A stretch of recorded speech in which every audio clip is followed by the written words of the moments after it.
This conference will now be recorded.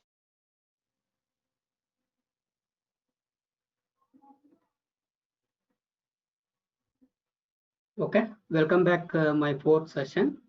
ಇದು ನನ್ನ 4ನೇ ತರಗತಿ. ಸೊ ನಿಮ್ಮ ತರಬೇತಿಯು ಕೂಡ ಮುಗಿತಾ ಬಂತು. ಸೊ ನಾವೇನ್ ಗೈಡ್ಲೈನ್ಸ್ ಅನ್ನ ಕೊಡ್ತಾ ಇದ್ದೀವಿ, ಏನ್ ಇನ್ಫಾರ್ಮೇಶನ್ ಅನ್ನ ಕೊಡ್ತಾ ಇದ್ದೀವಿ ತಮಗೆ, ಅವರು ಎಲ್ಲವೂ ಅವುಗಳನ್ನ ತಾವು ನೋಟ್ ಮಾಡ್ಕೋತಾ ಇದ್ದೀರಿ ಅಂತ ನಾನು ಭಾವಿಸಿದ್ದೀನಿ. ಸೊ ಈ 4ನೇ ತರಗತಿಗೆ ಅಂದ್ರೆ ಇದು ನನ್ನ 4ನೇ ತರಗತಿಗೆ ಎಲ್ಲ ಸ್ಪರ್ಧಾರ್ಥಿಗಳಿಗೆ ಸ್ವಾಗತವನ್ನು ಕೋರ್ತಾ ಇವತ್ತಿನ ಸೆಷನ್ ಅನ್ನು ನಾನು ಆರಂಭ ಮಾಡ್ತಾ ಇದ್ದೀನಿ. So previous class we have discussed about some concept of geography. ಭೂಗೋಳಶಾಸ್ತ್ರಕ್ಕೆ ಸಂಬಂಧಪಟ್ಟಂತಹ ಕಳೆದ ಅವಧಿಗಳಲ್ಲಿ ನಾವು ಕೆಲವೊಂದಿಷ್ಟು ಪರಿಕಲ್ಪನೆಗಳನ್ನು ತಿಳಿದುಕೊಂಡಿದ್ದೀವಿ. Today we will discuss about a meaning of demography. So transportation and communication and agriculture. So now we will discuss one by one. So meaning of demography. So ಇಲ್ಲಿ ಜನಸಂಖ್ಯಾ ಶಾಸ್ತ್ರಕ್ಕೆ ಸಂಬಂಧಿಸಿದಂತೆ ಕಳೆದ ಅವಧಿಯ ಪ್ರಶ್ನೆ ಪತ್ರಿಕೆಗಳನ್ನ ನಾವು ಅವಲೋಕನವನ್ನ ಮಾಡಿದಾಗ ಸೊ ಇದರ related at least 1 question or 2 questions is there in all previous questions TET CTT ಯಾವುದೇ ಪರೀಕ್ಷೆಗಳನ್ನು ತೆಗೆದುಕೊಂಡಂತ ಸಂದರ್ಭದಲ್ಲಿ. ಸೊ ಇದರ ಕುರಿತಾಗಿ ನಾವು ಹೆಂಗ ಅಧ್ಯಯನವನ್ನ ಮಾಡಬೇಕಾಗುತ್ತೆ, ಸೊ ಏನ್ ಇದಕ್ಕೆ ಒಂದು ಕ್ಲೂಗಳು ಇದಾವೆ, ಆ ಕ್ಲೂಗಳನ್ನ ನಾವು ಪಾಲನೆ ಮಾಡ್ಕೊಂಡು ಹೋದ್ರೆ easily success any competitive exams. ಇಲ್ಲಿ ಜನಸಂಖ್ಯೆಗೆ ಸಂಬಂಧಪಟ್ಟಂತೆ ಅಲ್ಲಿ ಏನ್ ಕೇಳ್ತಾ ಹೋಗ್ತಾನೆ, ಡೆನ್ಸಿಟಿಯನ್ನ ಕೇಳ್ತಾ ಹೋಗ್ತಾನೆ. ಸೊ ಇದಕ್ಕಿಂತ ಮುಂದುವರೆದು ಹಂಗೆ ಟ್ವಿಸ್ಟ್ ಮಾಡ್ತಾ ಇದ್ದಾನೆ, twist of the questions among the demography concepts. So ಇದಕ್ಕೆ ಕುರಿತಂತೆ ಏನ್ ಮಾಡ್ತಾ ಹೋದಾನೆ, ಒಂದು ಕಳೆದ ಅವಧಿಯ ಒಂದು ಪ್ರಶ್ನೆ ಪತ್ರಿಕೆಯನ್ನ ನಾನು ಗಮನಿಸಿದಾಗ ಅಲ್ಲಿ ಏನ್ ಕೊಟ್ಟಿದ್ದಾನಂದ್ರೆ ಒಂದು ಜಿಯೋಗ್ರಫಿಕಲ್ ಏರಿಯಾವನ್ನ ಕೊಡ್ತಾ ಹೋಗ್ತಾನೆ. ಆ ಏರಿಯಾವನ್ನ ಕೊಟ್ಟು ಅಲ್ಲೇ ಎಷ್ಟು ಪಾಪ್ಯುಲೇಷನ್ 8000 ಇದೆ ಅಂತ ಹೇಳ್ತಾನೆ ಅವನು. ಅದರಲ್ಲಿ 5000 ಮೇಲ್ 3000 ಫಿಮೇಲ್ ಅಂತ ಹೇಳ್ತಾನೆ. ಹಾಗಾದ್ರೆ ಅಲ್ಲಿರ್ತಕ್ಕಂತಹ ಸೆಕ್ಸ್ ರೇಷಿಯೋ ಎಷ್ಟದ, ಸೊ ಡೆನ್ಸಿಟಿ ಎಷ್ಟದ, ಎರಡನ್ನು ಕೇಳುವ ಸಾಧ್ಯತೆಗಳಿದಾವೆ. ಸೊ ಹಿಂಗ ಅದನ್ನ ಟ್ವಿಸ್ಟ್ ಮಾಡ್ತಾ ಹೋಗ್ತಾನೆ.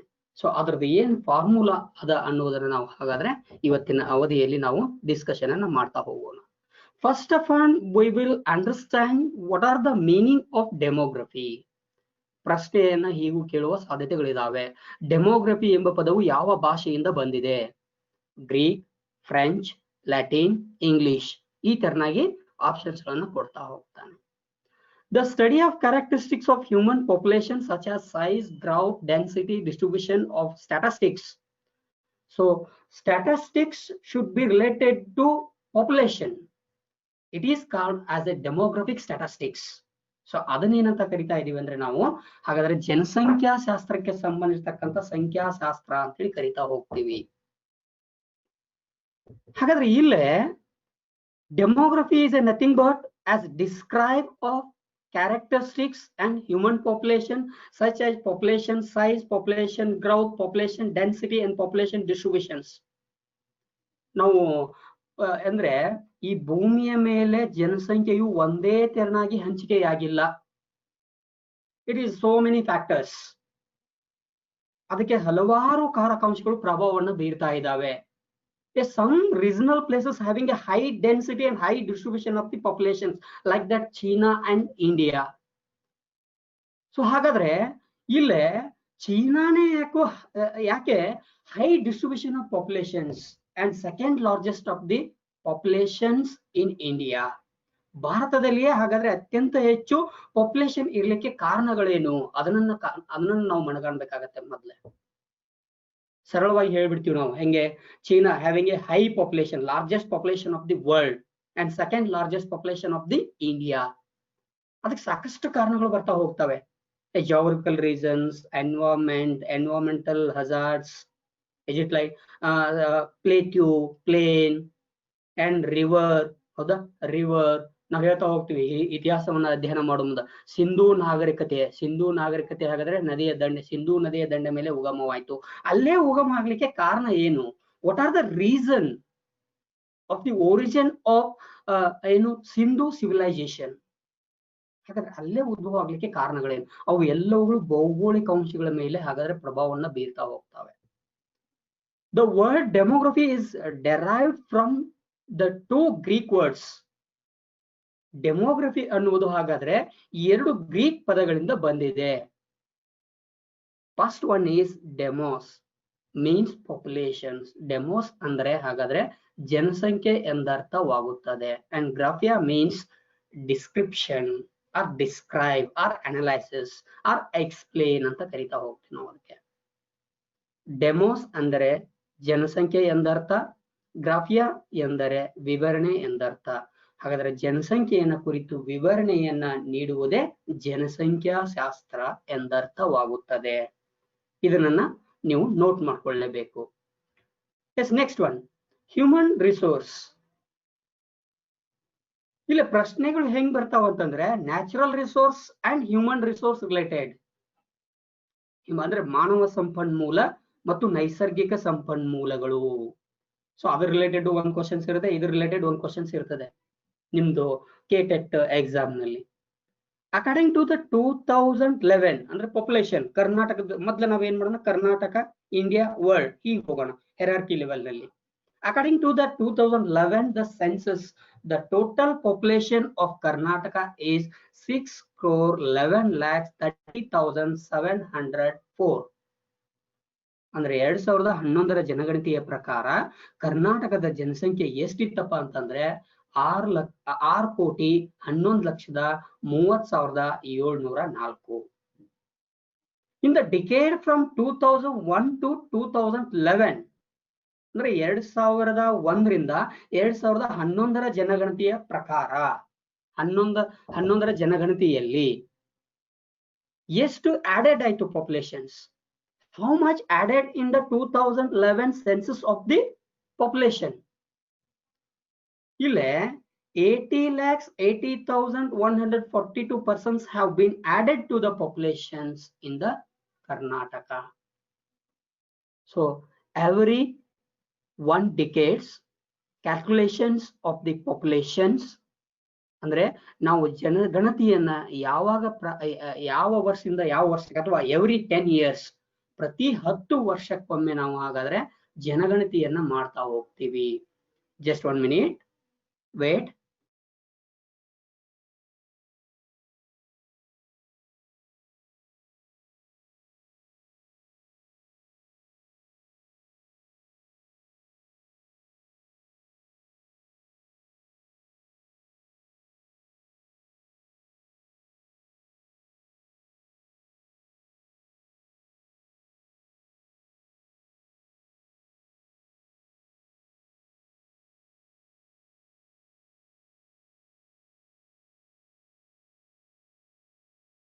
Okay, sorry for the inconvenience.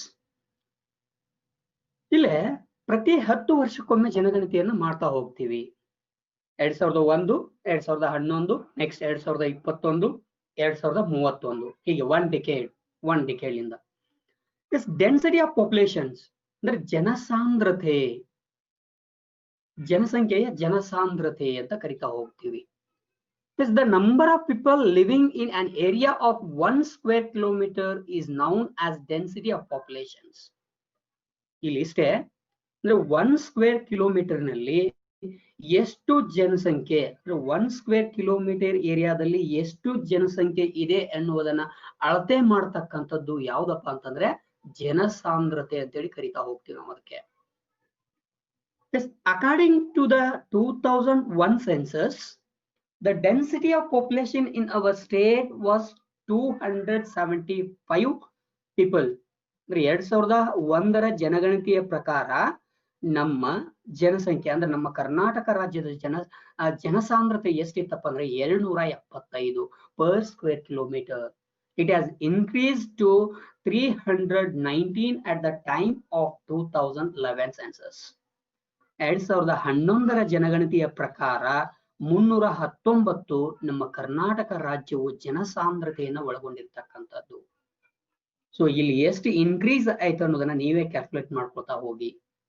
So automatically depend upon the persons having been added the populations 1 decade to under 1 decades. So ಅದು ಹೆಚ್ಚಿಗೆ ಆಗ್ತಾ ಹೋಯ್ತಪ್ಪ ಅಂದ್ರೆ ಇದು ಕೂಡ ಹೆಚ್ಚಿಗೆ ಆಗ್ತಾ ಹೋಗುತ್ತೆ, ಡೆನ್ಸಿಟಿ ಕೂಡ.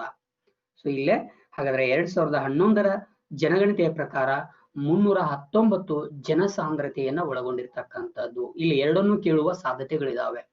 ಆ ದೃಷ್ಟಿಕೋನದಲ್ಲಿ ಎರಡು ಸೆನ್ಸಸ್ ಡಾಟಾವನ್ನ ತಮ್ಮ ಮುಂದೆ ಏನು ಪ್ರಸ್ತುತಪಡಿಸ್ತಾ ಇದ್ದೀನಿ ನಾನು. Sex ratio, the number of females per thousands males is called sex ratio. ಅಂದ್ರೆ 1,000 ಹೆಣ್ಣು ಮಕ್ಕಳಿಗೆ ಇರ್ತಕ್ಕಂಥ ಗಂಡು ಮಕ್ಕಳ ಸಂಖ್ಯೆ ಎಷ್ಟು, ರೇಷಿಯೋ, ಸೆಕ್ಸ್ ರೇಷಿಯೋ ಅಂತ ಕರಿತಾ ಹೋಗ್ತೀವಿ ನಾವು ಅದಕ್ಕೆ. ಅಥವಾ ಇಲ್ಲಿ ಥೌಸಂಡ್ಸ್ ಮೇಲ್ಸ್ಗೆ ಎಷ್ಟು ಫಿಮೇಲ್ಸ್ ಇದ್ದಾರೆ, ಸೊ ಅದನ್ನ ಕ್ಯಾಲ್ಕುಲೇಟ್ ಮಾಡ್ತಕ್ಕಂಥದ್ದು, ಅದನ್ನ ಹೇಳ್ತಕ್ಕಂಥದ್ದು ಯಾವ್ದಪ್ಪ ಅಂದ್ರೆ ಸೆಕ್ಸ್ ರೇಷಿಯೋ ಅಂತ, ಲಿಂಗಾನುಪಾತ ಅಂತ ಹೇಳಿ ಕರಿತಾ ಹೋಗ್ತೀವಿ ನಾವು. ಇಟ್ ಹ್ಯಾಸ್ ಟು ಎಷ್ಟಿದೆ ಅಂದ್ರೆ 968 ಇನ್ 2011 ಸೆನ್ಸಸ್. 2011ರ ಜನಗಣತಿಯ ಪ್ರಕಾರ ಅದರ 968 ಲಿಂಗಾನುಪಾತವನ್ನು ಒಳಗೊಂಡಿರ್ತಕ್ಕಂಥದ್ದು. ಲಿಟ್ರಸಿ ರೇಟ್, ಆಲ್ಮೋಸ್ಟ್ ಆಲ್ ಇದನ್ನ ಕೇಳುವ ಸಾಧ್ಯತೆಗಳು ಹೆಚ್ಚಿರ್ತಾವೆ. ಸೆಕ್ಸ್ ರೇಷಿಯೋನಾದ್ರೂ ಆಗ್ಲಿ, ಡೆನ್ಸಿಟಿನಾದ್ರೂ ಆಗ್ಲಿ, ಲಿಟ್ರಸಿ ರೇಟ್ ಅನ್ನು ಕೇಳುವ ಸಾಧ್ಯತೆಗಳು ಹೆಚ್ಚಿರ್ತಾವೆ. A person who knows to read and write is called a literate. ಅಂದ್ರೆ ಯಾವ ವ್ಯಕ್ತಿಗೆ ಓದಲು ಮತ್ತು ಬರೆಯಲು ಸಾಧ್ಯ ಇರುತ್ತದೆಯೋ ಅಂತ ವ್ಯಕ್ತಿಯನ್ನ ನಾವು ಲಿಟ್ರೇಟ್ ಪರ್ಸನ್ ಅಂತ ಕರಿತಾ ಹೋಗ್ತೀವಿ. ಸಾಕ್ಷರತೆ ಉಳ್ಳಂತ ವ್ಯಕ್ತಿ ಅಂತ ಕರಿತಾ ಹೋಗ್ತೀವಿ. ಸಾಕ್ಷರತೆ ಎಷ್ಟದ ನಮ್ದು, ಎಷ್ಟು ಪ್ರಮಾಣ ಅದ ಅನ್ನುವ ಅಂತ ಹೇಳಿ ಕೇಳ್ತಕ್ಕಂಥ ಪ್ರಶ್ನೆ ಇಲ್ಲೇ ಬಂದ್ರೂ ಬರಬಹುದು. The average literacy rate in 2011 was 75.6. This rate is higher than the average literacy rate of 74% in India. ಅಂದ್ರೆ ನಮ್ಮ ಕರ್ನಾಟಕ ರಾಜ್ಯದ ಸಾಕ್ಷರತೆಯ ಪ್ರಮಾಣ 75.6ನಷ್ಟು ಇರುವುದರಿಂದ, ಹಾಗಾದ್ರೆ ಇದು ಎದಕ್ಕಿಂತ ಹೆಚ್ಚಾಗಿದೆ ಅಂದ್ರೆ ನಮ್ಮ ಒಟ್ಟಾರೆ ಭಾರತ ದೇಶದ ಸಾಕ್ಷರತಾ ಪ್ರಮಾಣಕ್ಕಿಂತ ಹಾಗಾದ್ರೆ 1.6% ಹೆಚ್ಚಿಗೆ ಇದೆ ನಮ್ದು ಕರ್ನಾಟಕ ರಾಜ್ಯದ್ದು ಹೆಚ್ಚಿಗೆ ಇರುವುದನ್ನ ನಾವು ಇದರಲ್ಲಿ ಕಾಣ್ತಾ ಹೋಗ್ತೀವಿ. ಒಟ್ಟಾರೆ ನಮ್ಮ ಭಾರತದ ಎಷ್ಟಿದೆ ಹಾಗಾದ್ರೆ 74% ಸಾಕ್ಷರತಾ ಪ್ರಮಾಣವನ್ನು ಒಳಗೊಂಡಿರ್ತಕ್ಕಂಥದ್ದು. ಪಾಪ್ಯುಲೇಷನ್ ಆಫ್ ಇಂಡಿಯಾ ಅಂದ್ರೆ ಭಾರತ, ಈಗ ನಾವು ಕರ್ನಾಟಕದನ್ನ ನೋಡ್ಕೊಂಡ್ವಿ, ಹಾಗಾದ್ರೆ ಭಾರತದ್ದು ಏನಿದೆ ಪಾಪ್ಯುಲೇಷನ್ಸ್ ಅಂದ್ರೆ ನಮ್ಮ ಭಾರತ ದೇಶದ ಜನಸಂಖ್ಯೆ ಎಷ್ಟಿದೆ. India is the second populous country in the world next to China. ಇದು ನಮ್ಗೆಲ್ಲರಿಗೂ ಗೊತ್ತಿರತಕ್ಕಂತ ಸಂಗತಿ. ಭಾರತ ದೇಶವು ಪ್ರಪಂಚದಲ್ಲಿಯೇ 2ನೇ ಸ್ಥಾನ ಜನಸಂಖ್ಯೆಯಲ್ಲಿ, ಪ್ರಪಂಚದಲ್ಲಿಯೇ 1ನೇ ಸ್ಥಾನ ಹಾಗಾದ್ರೆ ಚೀನಾ ಅಂತ ಕರಿತಾ ಹೋಗ್ತೀವಿ ನಾವು. As per 2011 census, the total population of India was 121 crore ಅಥವಾ 121.01 crores. 121.01 crore ಅಷ್ಟು ನಾವು ಜನಸಂಖ್ಯೆಯನ್ನ ಒಳಗೊಂಡಿದ್ದೀವಿ, ಅಥವಾ ನಮ್ಮ ಭಾರತ ದೇಶ ಇಷ್ಟು ಜನಸಂಖ್ಯೆಯನ್ನ ಒಳಗೊಂಡಿದೆ. It accounts for 17.5% of the world's population. ಪ್ರಪಂಚದಲ್ಲಿಯೇ ನಮ್ದು ಎಷ್ಟು ಪ್ರತಿಶತ ಜನಸಂಖ್ಯೆಯನ್ನು ಒಳಗೊಂಡಿದೆ ಅಂತಂದ್ರೆ 17.5% ಪಾಪ್ಯುಲೇಷನ್ಸ್ ಹ್ಯಾವಿಂಗ್ ಎ ಇಂಡಿಯಾ.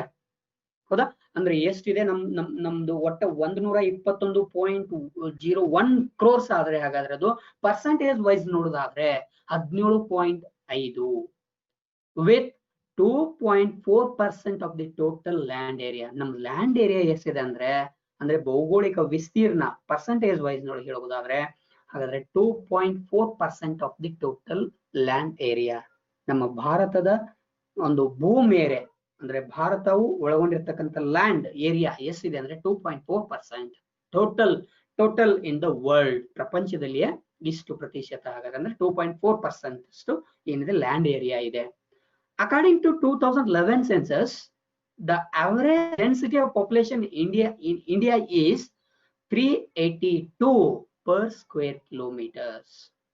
ನೀವು ಒಂದಕ್ಕೊಂದು ಕೋಆರ್ಡಿನೇಟ್ ಮಾಡ್ತಾ ಇದನ್ನ ನಾವು ಏನ್ ಮಾಡ್ಬೋದು, ಫೈಂಡ್ ಔಟ್ ಮಾಡ್ಕೊತಾ ಹೋಗ್ಬೇಕು, ನೆನಪಿನಲ್ಲಿಟ್ಕೊಳ್ತಾ ಹೋಗ್ಬೇಕು.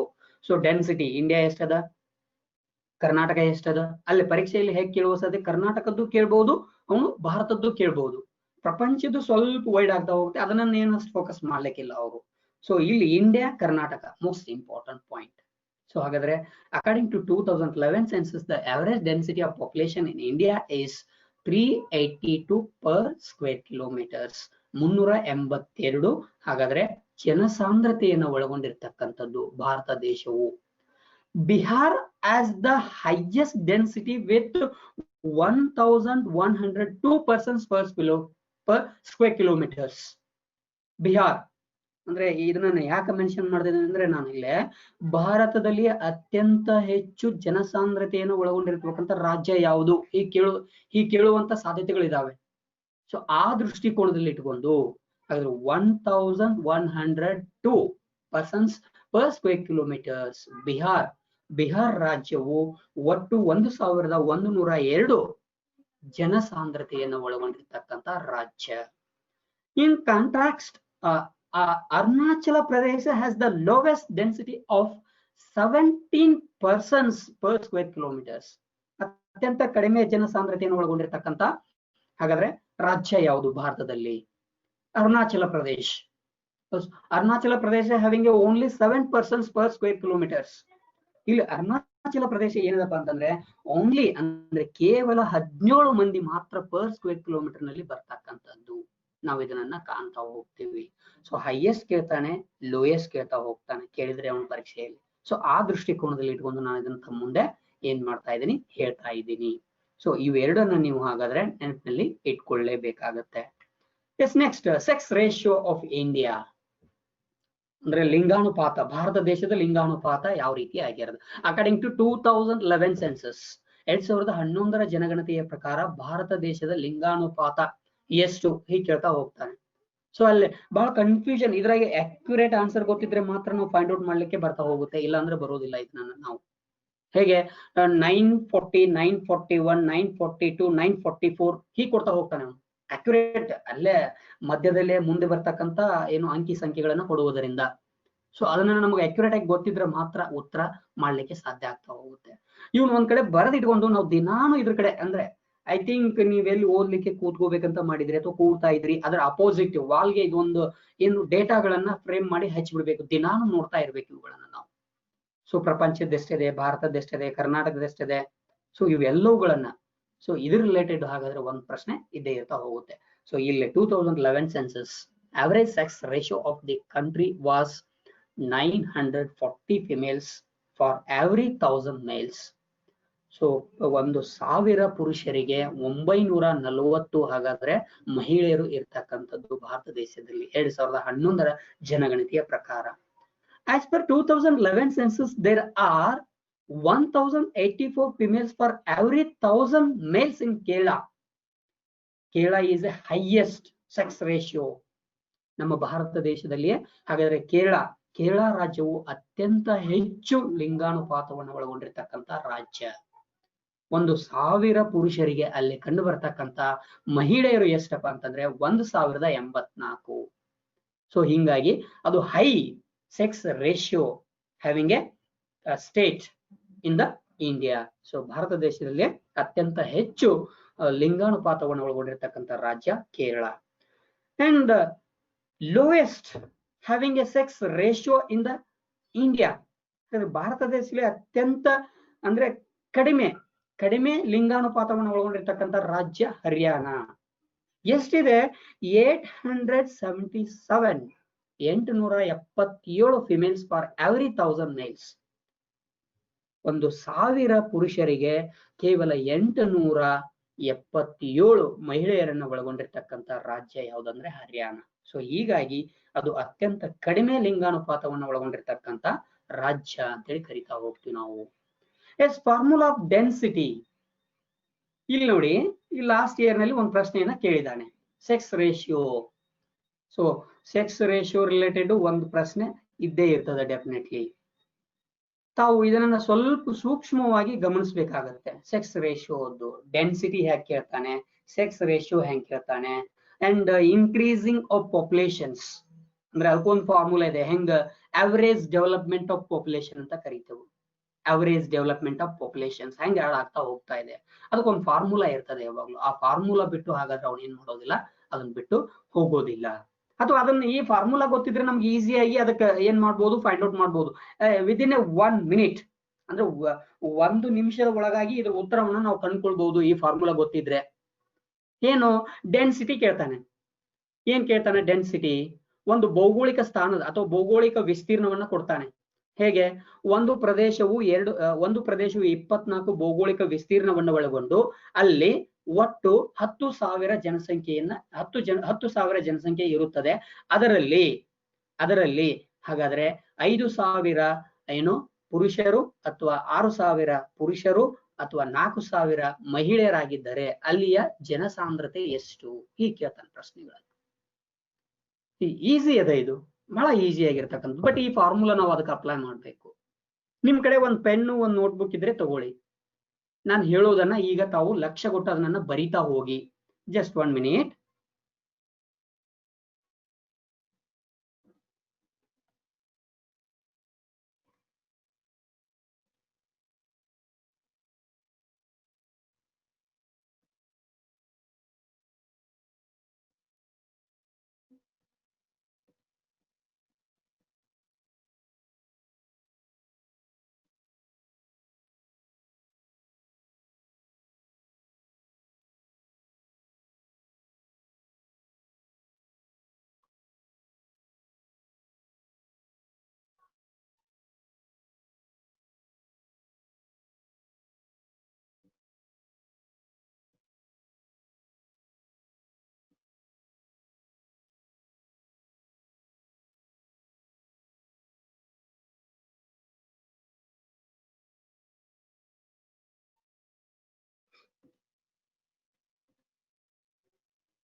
ಕಾಣ್ತಾ ಇದು ತಮ್ಗೆ?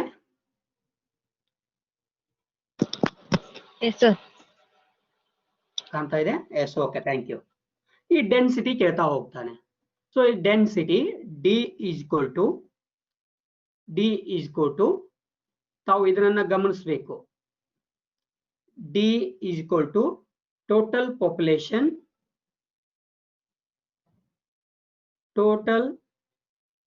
Population TP divided by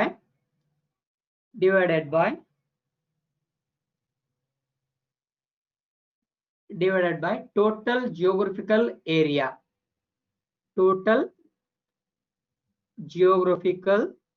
area TGA ಅಂತ ಇಟ್ಕೊಳ್ಳಿ.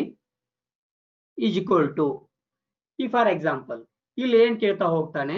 ಡೆನ್ಸಿಟಿ ಎಷ್ಟು? Question mark. ಟೋಟಲ್ ಪಾಪ್ಯುಲೇಷನ್ 10,000 ಅಂತ ಇಟ್ಕೊಳ್ಳಿ. Okay, divided by 6,000. ಸಾರಿ, ಎಷ್ಟು?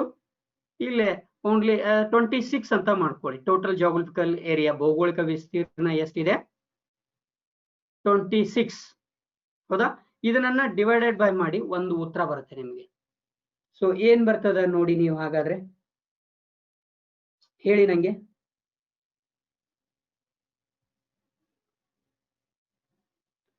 So 10,000 divided by 26. ಹೌದಾ? ಸೊ ಒಂದು ಉತ್ತರ ಬರ್ತದೆ ನಿಮ್ಗೆ 384.61. ಸೊ 384.61. ಹಾಗಾದ್ರೆ ಅಲ್ಲಿ ಬರ್ತಕ್ಕಂತ ಎಷ್ಟು ಡೆನ್ಸಿಟಿ ಹಾಗಾದ್ರೆ ಎಷ್ಟಿದೆ ಅಂದ್ರೆ 384.61%. ಅಷ್ಟು ಹಾಗಾದ್ರೆ ಅಲ್ಲಿ ಏನಿದಾರೆ ಅಂತಂದ್ರೆ, ಸೊ ಇಲ್ಲೇ ಡೆನ್ಸಿಟಿ ಇರೋದನ್ನ ನಾವು ಕಾಣ್ತಾ ಹೋಗ್ತೀವಿ. ಈ ಫಾರ್ಮುಲಾ ಇಟ್ಕೊಂಡು ನಾವು ಹಾಗಾದ್ರೆ ಏನ್ ಮಾಡ್ಬೇಕಾಗತ್ತೆ? ಅದನ್ನ ಕ್ಯಾಲ್ಕುಲೇಷನ್ ಮಾಡ್ತಾ ಹೋಗ್ತೀವಿ. ಸೊ ಇದೇ ಫಾರ್ಮುಲಾ, ಈ ಫಾರ್ಮುಲಾ ಇಟ್ಕೊಂಡು ಡೆನ್ಸಿಟಿ ನಮ್ಗೆ ಬರ್ತಾ ಹೋಗುತ್ತೆ. Is it visible? ಕಾಣ್ತಾ ಇದೆ ಬಳ್ಳಿ? Yes sir. Yes. Sex ratio ಕೇಳ್ತಾನೆ. ಎಷ್ಟು ಕೊಡ್ತಾನೆ? ಫಿಮೇಲ್ ಪಾಪ್ಯುಲೇಷನ್ ಕೊಡ್ತಾನೆ, ಮೇಲ್ ಪಾಪ್ಯುಲೇಷನ್ ಕೊಡ್ತಾನೆ. ಸೊ ಇಲ್ಲಿ ಹಾಗೆ ಕೂಡ ಏನು 5,000, ಇಲ್ಲಿ 3,000 ಫಿಮೇಲ್, 5,000 ಇದೆ ಮೇಲ್. ಹೌದಾ? 3,000 ಇದೆ. ಹಾಗಾದ್ರೆ ಆ ಸೆಕ್ಸ್ ರೇಷಿಯೋ ಎಷ್ಟು? ಇಷ್ಟೇ. ಇಲ್ಲ, sex ratio is equal to female population divided by male population into 1000. ಯಾಕಂದ್ರೆ ನಾವು ಏನ್ ಮಾಡ್ತಾ ಇದೀವಿ? ಎವ್ರಿ 1000 ಮೇಲ್ಗೆ ನಾವು ಏನ್ ಮಾಡ್ತಾ ಇದೀವಿ? ಸೆಕ್ಸ್ ರೇಷಿಯೋನ ಕಂಡುಹಿಡಿತಾ ಇದೀವಿ. ಸೊ ಅಲ್ಲಿ 8,000 ಮಾಡ್ಬೇಕು ಅಂದಾಗ ಮಾತ್ರ ಇದ್ರದ್ದು ಉತ್ತರ ಏನ್ ಬರ್ತಾ ಹೋಗುತ್ತೆ, ನಮ್ಗೆ ಈಸಿಯಾಗಿ ಸಿಗ್ತಾ ಹೋಗುತ್ತೆ. ಸೆಕ್ಸ್ ರೇಷಿಯೋ ವಿದಿನ್ 2 ಮಿನಿಟ್ಸ್ ಮಾಡ್ಬಿಡ್ಬೋದು ನಾವು ಈ ಇಂಥ ಪ್ರಶ್ನೆಗಳಿಗೆ.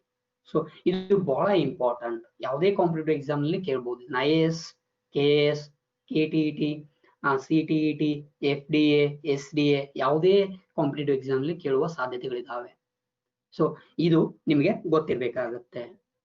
ಎಸ್, ಇನ್ನೊಂದು ಮೈಗ್ರೇಷನ್ ರಿಲೇಟೆಡ್ ಪ್ರಶ್ನೆಗಳು ಕೂಡ ಇರ್ತಾ ಹೋಗ್ತವೆ. ಮೈಗ್ರೇಷನ್ಸ್ ಅಂದ್ರೆ ವಲಸೆ ಅಂತ ಕರಿತಾ ಹೋಗ್ತೀವಿ. ವಲಸೆ ಹೋಗುವುದು, ಮೈಗ್ರೇಟೆಡ್ ಪೀಪಲ್, ವಲಸೆ ಜನಸಂಖ್ಯೆ ಅಥವಾ ವಲಸೆ ಹೋಗ್ತಕ್ಕಂತ ಜನರು ಅಂತ ಕರಿತಾ ಹೋಗ್ತೀವಿ ನಾವು.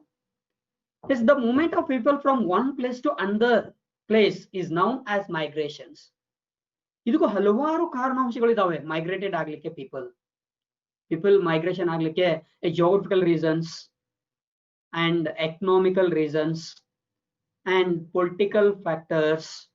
ಸೊ ನೋಡಿ, ನೀವು ಹಾಗೆ ಲಿಸ್ಟ್ ಮಾಡ್ತಾ ಹೋದ್ರೆ ಬೆಳೀತಾ ಹೋಗ್ತದೆ ಹಂಗೆ ಮೈಗ್ರೇಷನ್ ಯಾಕೆ ಆಗ್ತಾ ಇದೆ ಮೈಗ್ರೇಷನ್ ಅನ್ನೋದಕ್ಕೆ.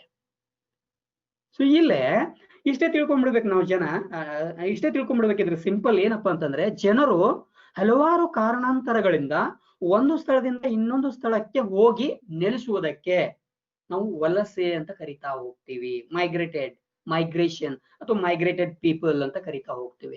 ಹಲವಾರು ಕಾರಣಗಳಿಂದ, ಅದು ಎಜುಕೇಶನ್ ಪರ್ಪೋಸ್ ಆಗಿರ್ಬೋದು, ಎಕನಾಮಿಕಲ್ ಪರ್ಪೋಸ್ ಆಗಿರ್ಬೋದು, ನ್ಯಾಚುರಲ್ ಹಜಾರ್ಡ್ಸ್ ಪರ್ಪೋಸ್ ಆಗಿರ್ಬೋದು, ಯಾವುದೋ ಒಂದು ಕಾರಣದಿಂದ.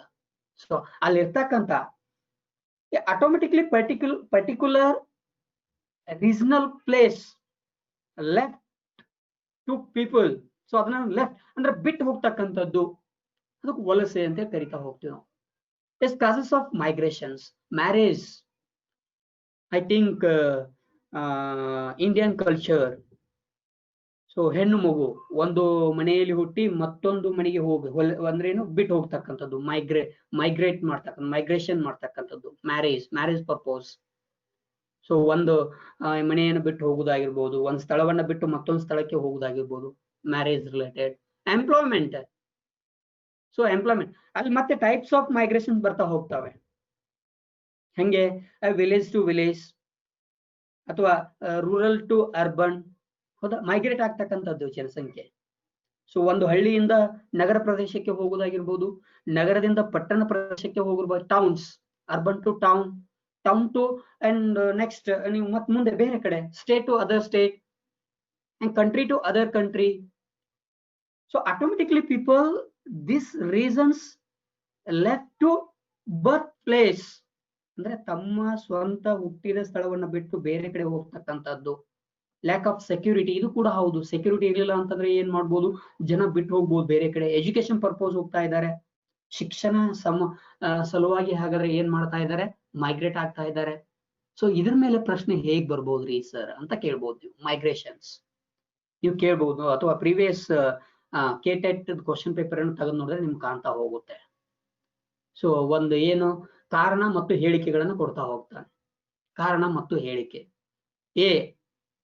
ಎಗೆ ಬಿ ಸರಿಯಾದ ಕಾರಣ, ಎ ಅಥವಾ ಎ ಸರಿ ಬಿ ತಪ್ಪು. ಸೊ ಅಂದ್ರೆ ವಲಸೆ ಆಗ್ಲಿಕ್ಕೆ ಕಾರಣಗಳೇನು ಅಂತ ಕೇಳಿ, ಸೊ ಇಲ್ಲೇ ಏನ್ ಕೊಡ್ತಾ ಹೋಗ್ತಾನೆ, ಇದ್ರ ರೀಸನ್ಸ್ ಅನ್ನ ಕೊಡ್ತಾ ಹೋಗ್ತಾನೆ. ಎ ಸರಿ ಬಿ ತಪ್ಪು, ಅಥವಾ ಎಗೆ ಬಿ ಸರಿಯಾದ ಕಾರಣ. ಹೌದಾ, ಈ ಪರ್ಪೋಸ್ ಇಟ್ಕೊಂಡು ನೀವು ಇದನ್ನ ಗಮನದಲ್ಲಿ ಇಟ್ಕೋಬೇಕಾಗತ್ತೆ. ಜನಸಂಖ್ಯೆ ಯಾಕೆ ಮೈಗ್ರೇಟ್ ಆಗ್ತಾ ಇದ್ದಾರೆ? ಸೊ ಸಾಕಷ್ಟು ಕಾರಣಗಳಿದಾವೆ, ನಾನು ಹೇಳಿದ್ನಲ್ಲ. Economical factors, political factors, employment, education, lack of security. ಹೌದಾ, ಸೊ ಹೀಗೆ ಅದು ಇವು ಎಲ್ಲ ಉದ್ದೇಶಗಳಿಂದ ಹಾಗಾದ್ರೆ ಜನಸಂಖ್ಯೆ ಏನ್ ಮಾಡ್ತಾ ಇದ್ದಾರೆ, ಒಂದ್ ಸ್ಥಳದಿಂದ ಮತ್ತೊಂದು ಸ್ಥಳಕ್ಕೆ ಹೋಗ್ತಾ ಇದ್ದಾರೆ. And types of migrations. Internal migration ಅಂದ್ರೆ ಆಂತರಿಕ ವಲಸೆ ಅಂತ ಕರಿತಾ ಹೋಗ್ತೀವಿ. ಇಂಟರ್ನಲ್, ಆಂತರಿಕ ವಲಸೆ. ಅಂಡ್ ಇಂಟರ್ನ್ಯಾಷನಲ್ ಮೈಗ್ರೇಷನ್ಸ್, ಅಂತಾರಾಷ್ಟ್ರೀಯ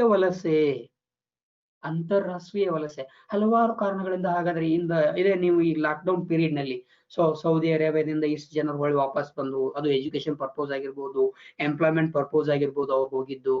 ಹೌದಾ, ಹೀಗೆ ಹೋದಂತ ಇಂಟರ್ನ್ಯಾಷನಲ್, ಹೌದಾ, ಮೈಗ್ರೇಷನ್ಸ್ ಅಂತ ಕರಿತಾ ಹೋಗ್ತೀವಿ ನಾವು ಇದಕ್ಕೆ.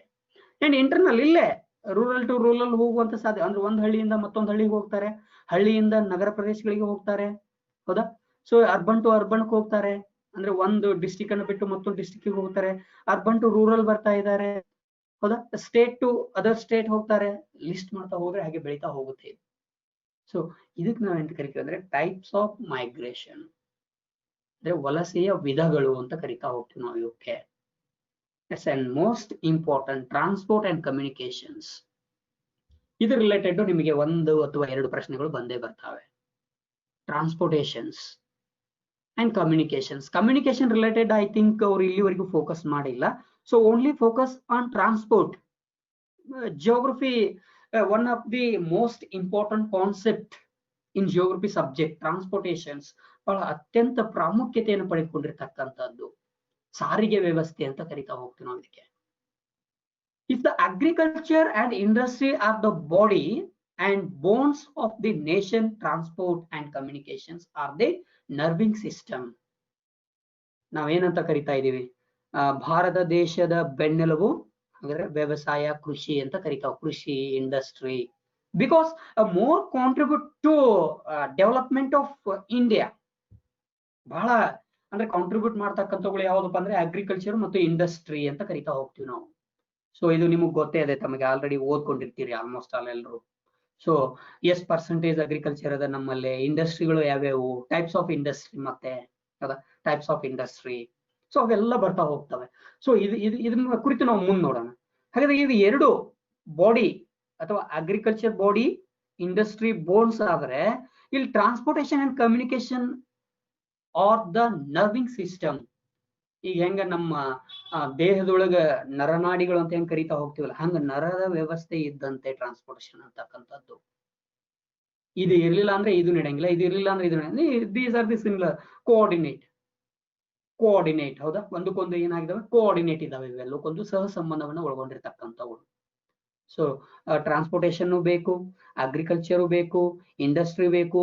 ಇಂಡಸ್ಟ್ರಿ ಅಂದ್ರೆ ಇಲ್ಲೇ ರಾ ಮಟೀರಿಯಲ್ಸ್ ಅಂತ ಕರಿತಾ ಹೋಗ್ತೀವಿ ನಾವು. ಮತ್ತೆ ರಾ ಮಟೀರಿಯಲ್ಸ್ ನಲ್ಲಿ ಮತ್ತೆ ನಮ್ಗೆ ಬೇಕಾಗಿರ್ತಕ್ಕಂಥದ್ದು ಯಾವುದು, water, main important water and transport. ಹೌದಾ, ಇಲ್ಲಿ ಏನ್ ನಾವೇನಂತ ಕರಿತಾವ, ಪ್ರಾಡಕ್ಟ್. ಅಥವಾ ಇದನ್ನ ಒಂದ್ ಸೈಕಲ್ ನೋಡ್ಕೊತಾ ಹೋಗಿ ನಿಮ್ಗೆ ಗೊತ್ತಾಗ್ತಾ ಹೋಗುತ್ತೆ. ಡಿಮ್ಯಾಂಡ್, ಸಪ್ಲೈ, ಹೌದಾ, ಅಥವಾ ಡಿಮ್ಯಾಂಡ್, ಪ್ರಾಡಕ್ಟ್, ಸಪ್ಲೈ, ಹೌದಾ, ಇದು ಒಂದ್ ಸೈಕಲ್, ಒಂದ್ ನಡೀತಕ್ಕಂಥ ಸೈಕಲ್. ಇದು ಎಕನಾಮಿಕಲ್ ಜಿಯೋಗ್ರಫಿ ಒಳಗ ಬಹಳ ಅತ್ಯಂತ ಪ್ರಾಮುಖ್ಯತೆಯನ್ನು ಪಡೆದುಕೊಂಡಿರ್ತಕ್ಕಂಥ ಪರಿಕಲ್ಪನೆಯಾಗಿರ್ತಕ್ಕಂಥದ್ದು ಇದು ಎಕನಾಮಿಕಲ್ ಜಿಯೋಗ್ರಫಿ. ಆರ್ಥಿಕ ಭೂಗೋಳ ಶಾಸ್ತ್ರವನ್ನ ನೀವು ಅಧ್ಯಯನ ಮಾಡುವುದಾದ್ರೆ ಅಥವಾ ಮಾಡಿದ್ದರೆ ಇದರಲ್ಲಿ ನಿಮಗೆ ಪೂರ್ಣ ಅಥವಾ ಸವಿವರವಾಗಿರ್ತಕ್ಕಂಥ ಮಾಹಿತಿ ಇದರಲ್ಲಿ ದೊರೀತಾ ಹೋಗುತ್ತೆ ನಿಮಗೆ. ಇಂಡಸ್ಟ್ರಿ, ಹೌದಾ, ಇದ್ರ ಬಗ್ಗೆ ನಾನು ಈಗ ಆಮೇಲೆ ಮಾತಾಡ್ತಾ ಹೋಗ್ತೀನಿ. So nerving system, transportations is a nerving system. Modes of transport ಅಂದ್ರೆ ಇಲ್ಲಿ ಏನ್ ಮೋಡ್ಸ್ ಅಂತಂದ್ರೆ ಟೈಪ್ಸ್ ಆಫ್ ಟ್ರಾನ್ಸ್ಪೋರ್ಟ್, ವಿಧಗಳು ಅಂತ ಏನ್ ಕರಿತಾ ಹೋಗ್ತೀವಿ ನಾವು. ಟ್ರಾನ್ಸ್ಪೋರ್ಟೇಷನ್ಸ್ ಒಳಗ ವಿಧಗಳನ್ನ ಮಾಡ್ತಾ ಹೋಗ್ತೀವಿ ನಾವು. ಇದೆಲ್ಲರಿಗೆ ಗೊತ್ತಿದೆ, ಕಾಮನ್ ಆಗಿ ಲ್ಯಾಂಡ್ ಟ್ರಾನ್ಸ್ಪೋರ್ಟ್ಸ್ ಅಂತ ಕರಿತಾ ಹೋಗ್ತೀವಿ. ಭೂ ಸಾರಿಗೆ, ಹೌದಾ, ಭೂ ಸಾರಿಗೆ. ರೋಡ್ ಅಂತ ಕರಿತಾ ಹೋಗ್ತೀವಿ. ಅಂದ್ರೆ ರೋಡ್ ಅಂತಂದ್ರೆ ನೀವೇನು ಈ ರೋಡ್ ಮೂಲಕ ಹೋಗ್ತಕ್ಕಂಥದ್ದು ರೋಡ್, ಅಥವಾ ಲ್ಯಾಂಡ್, ಹೌದಾ, ಇವೆರಡು ಸೇಮ್ ಸಿಮಿಲಾರಿಟಿನೇ ಬರ್ತಕ್ಕಂಥದ್ದು. ಎಸ್, ರೈಲ್ವೆ ಸಿಸ್ಟಮ್ ಅಥವಾ ರೈಲ್ವೆ ಟ್ರಾನ್ಸ್ಪೋರ್ಟ್ಸ್, ರೋಡ್ ಟ್ರಾನ್ಸ್ಪೋರ್ಟ್ ಇದ್ರೊಳಗೆ, ಮತ್ತೆ ಲ್ಯಾಂಡ್ ಟ್ರಾನ್ಸ್ಪೋರ್ಟ್ ನೊಳಗ road and railway transport. And water transport, inland and ocean, ಅಂತರ್ಜಲ, ಸಾರಿ ಯಾವುದು ನೀವೇನಂತ ಕರಿತೀರಿ, ಇನ್ಲ್ಯಾಂಡ್ ಅಂತಂದ್ರೆ ಹಂಗೆ ಫಾರ್ ಎಕ್ಸಾಂಪಲ್ ವಾಟರ್ದೊಳಗೆ ಟ್ರಾನ್ಸ್ಪೋರ್ಟೇಷನ್ ಅನ್ನ ಮಾಡ್ತಕ್ಕಂಥದ್ದು.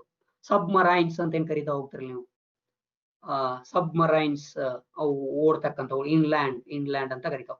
ಓಷಿಯನ್, ಸಾಗರ ಸಾರಿಗೆ ಅಂತ ಕರಿತಾ ಹೋಗ್ತೀವಿ. ಓಷಿಯನ್. ಏರ್ ಟ್ರಾನ್ಸ್ಪೋರ್ಟ್, ವಾಯು ಸಾರಿಗೆ. ಪೈಪ್ಲೈನ್ಸ್, ಕೊಳವೆ ಮಾರ್ಗಗಳು. ನೌಡೇಸ್ ವೆರಿ ಇಂಪಾರ್ಟೆಂಟ್ ಟ್ರಾನ್ಸ್ಪೋರ್ಟೇಷನ್ಸ್ ಇನ್ ಪೈಪ್ಲೈನ್ಸ್. ಬಹಳ ಅತ್ಯಂತ ಹೆಚ್ಚು ಪ್ರಾಮುಖ್ಯತೆಯನ್ನ, ಅಥವಾ ಎಲ್ಲಾ ರಾಷ್ಟ್ರಗಳು ಪೈಪ್ಲೈನ್ ಟ್ರಾನ್ಸ್ಪೋರ್ಟ್ ಗಳಿಗೆ ಹೆಚ್ಚು ಪ್ರಾಮುಖ್ಯತೆಯನ್ನ ನೀಡ್ತಾ ಇದ್ದಾವೆ ಇತ್ತೀಚಿನ ದಿನಮಾನಗಳಲ್ಲಿ, ಅಥವಾ ಆಧುನಿಕತೆಯಲ್ಲಿ ಹೆಚ್ಚು ಪ್ರಾಮುಖ್ಯತೆಯನ್ನು ಪಡಿಕೊಳ್ತಕ್ಕಂಥದ್ದು ಯಾವ್ದಪ್ಪ ಅಂದ್ರೆ ಪೈಪ್ಲೈನ್ಸ್ ಟ್ರಾನ್ಸ್ಪೋರ್ಟೇಷನ್ ಅಂತ ಕರಿತಾ ಹೋಗ್ತೀವಿ ನಾವು. Because very easy, but installing is a very tough and very high expensive ಮಾಡ್ತಕ್ಕಂಥದ್ದು ಪೈಪ್ಲೈನ್ಸ್ ಅಂತ ಕರಿತಾ ಹೋಗ್ತೀವಿ ನಾವು. ಅದಕ್ಕೆ ಅಂದ್ರೆ ಕೊಳವೆ ಮಾರ್ಗಗಳ ಮೂಲಕ. ಹಾಗಾದ್ರೆ ಏನ್ ಮಾಡೋದು, ಟ್ರಾನ್ಸ್ಪೋರ್ಟ್. ಇಲ್ಲಿ ಮೀನಿಂಗ್ ಗೊತ್ತೇ ಇದೆ ನಿಮಗೆ, ಟ್ರಾನ್ಸ್ಪೋರ್ಟ್ ಅಂದ್ರೆ ಏನು, transport, what are the meaning of the transportations. ಹೌದಾ, ಅದನ್ನ ನಾವು ಅದನ್ನ ನೋಡೋದು ಬೇಡ ಹಾಗಾದ್ರೆ. ಸೊ ಇವು ನಿಮ್ಗೆ ಹಾಗಾದ್ರೆ ಗೊತ್ತಿರಬೇಕು ಮೊದ್ಲೆ ಫಸ್ಟ್ ಆಫ್ ಆಲ್. ಅಂದ್ರೆ ಇಲ್ಲಿ ಪೈಪ್ ಲೈನ್ಸ್ ಅಂತಂದ್ರೆ ಯಾವ ತೆರನಾಗಿರ್ತದೆ, ಏರ್ ಟ್ರಾನ್ಸ್ಪೋರ್ಟ್ ಆಲ್ಮೋಸ್ಟ್ ಆಲ್ ಎಲ್ರಿಗೂ ಗೊತ್ತೇ ಇರುತ್ತೆ. ಸೊ ಒಂದು ಅದು ಏನು ಇದರಲ್ಲಿ ಕೂಡ ಮತ್ತೆ ನಾವು ಇದನ್ನ ಡಿವೈಡ್ ಮಾಡ್ತಾ ಹೋಗ್ಬೋದು. National and international air transports. National ಅಂತಂದ್ರೆ ಈ within A country air transports, ಹೌದಾ, ಅಂಡ್ ಇಂಟರ್ನ್ಯಾಷನಲ್ ಅಂತಾರಾಷ್ಟ್ರೀಯ ವಾಯು ಸಾರಿಗೆ ಅಂತ ಕರಿತಾ ಹೋಗ್ತೀವಿ ನಾವು ಅದಕ್ಕೆ ಮತ್ತೆ. ಹೌದಾ, ಹಾಗೆ ಕ್ಲಾಸಿಫಿಕೇಶನ್ ಮಾಡೋದು ಬೇಡ, ಮತ್ತೆ ಬಹಳ ಗೊಂದಲ ಆಗ್ತಾ ಹೋಗುತ್ತೆ ನಿಮ್ಗೆ. ಇದನ್ನ ಇಷ್ಟು ನೆನಪಿಟ್ಕೊಂಡ್ರೆ ಸಾಕು ಇದರಲ್ಲಿ. ಎಸ್, ಇಲ್ಲಿ ರೋಡ್ ಟ್ರಾನ್ಸ್ಪೋರ್ಟೇಷನ್ ಬರ್ತಾ ಹೋಗೋಣ. ಮೊದ್ಲೆ ರೋಡ್ ಟ್ರಾನ್ಸ್ಪೋರ್ಟೇಷನ್ ನಲ್ಲಿ ಇಲ್ಲಿ in India NH7 connecting Varanasi. So ಅಂದ್ರೆ ಇಲ್ಲಿ ಭಾರತದಲ್ಲಿ ಅತ್ಯಂತ ಉದ್ದವಾಗಿರ್ತಕ್ಕಂತ NH ಮೀನ್ಸ್ ನ್ಯಾಷನಲ್ ಹೈವೇ, ಅಂತಾರಾಷ್ಟ್ರೀಯ ರಾಷ್ಟ್ರೀಯ ಹೆದ್ದಾರಿ, NH7. ಸೊ ಇದು ಬಹಳ ಅತ್ಯಂತ ಉದ್ದವಾಗಿರ್ತಕ್ಕಂಥದ್ದು Varanasi. From the north to the Kanyakumari in the south is the longest roadway.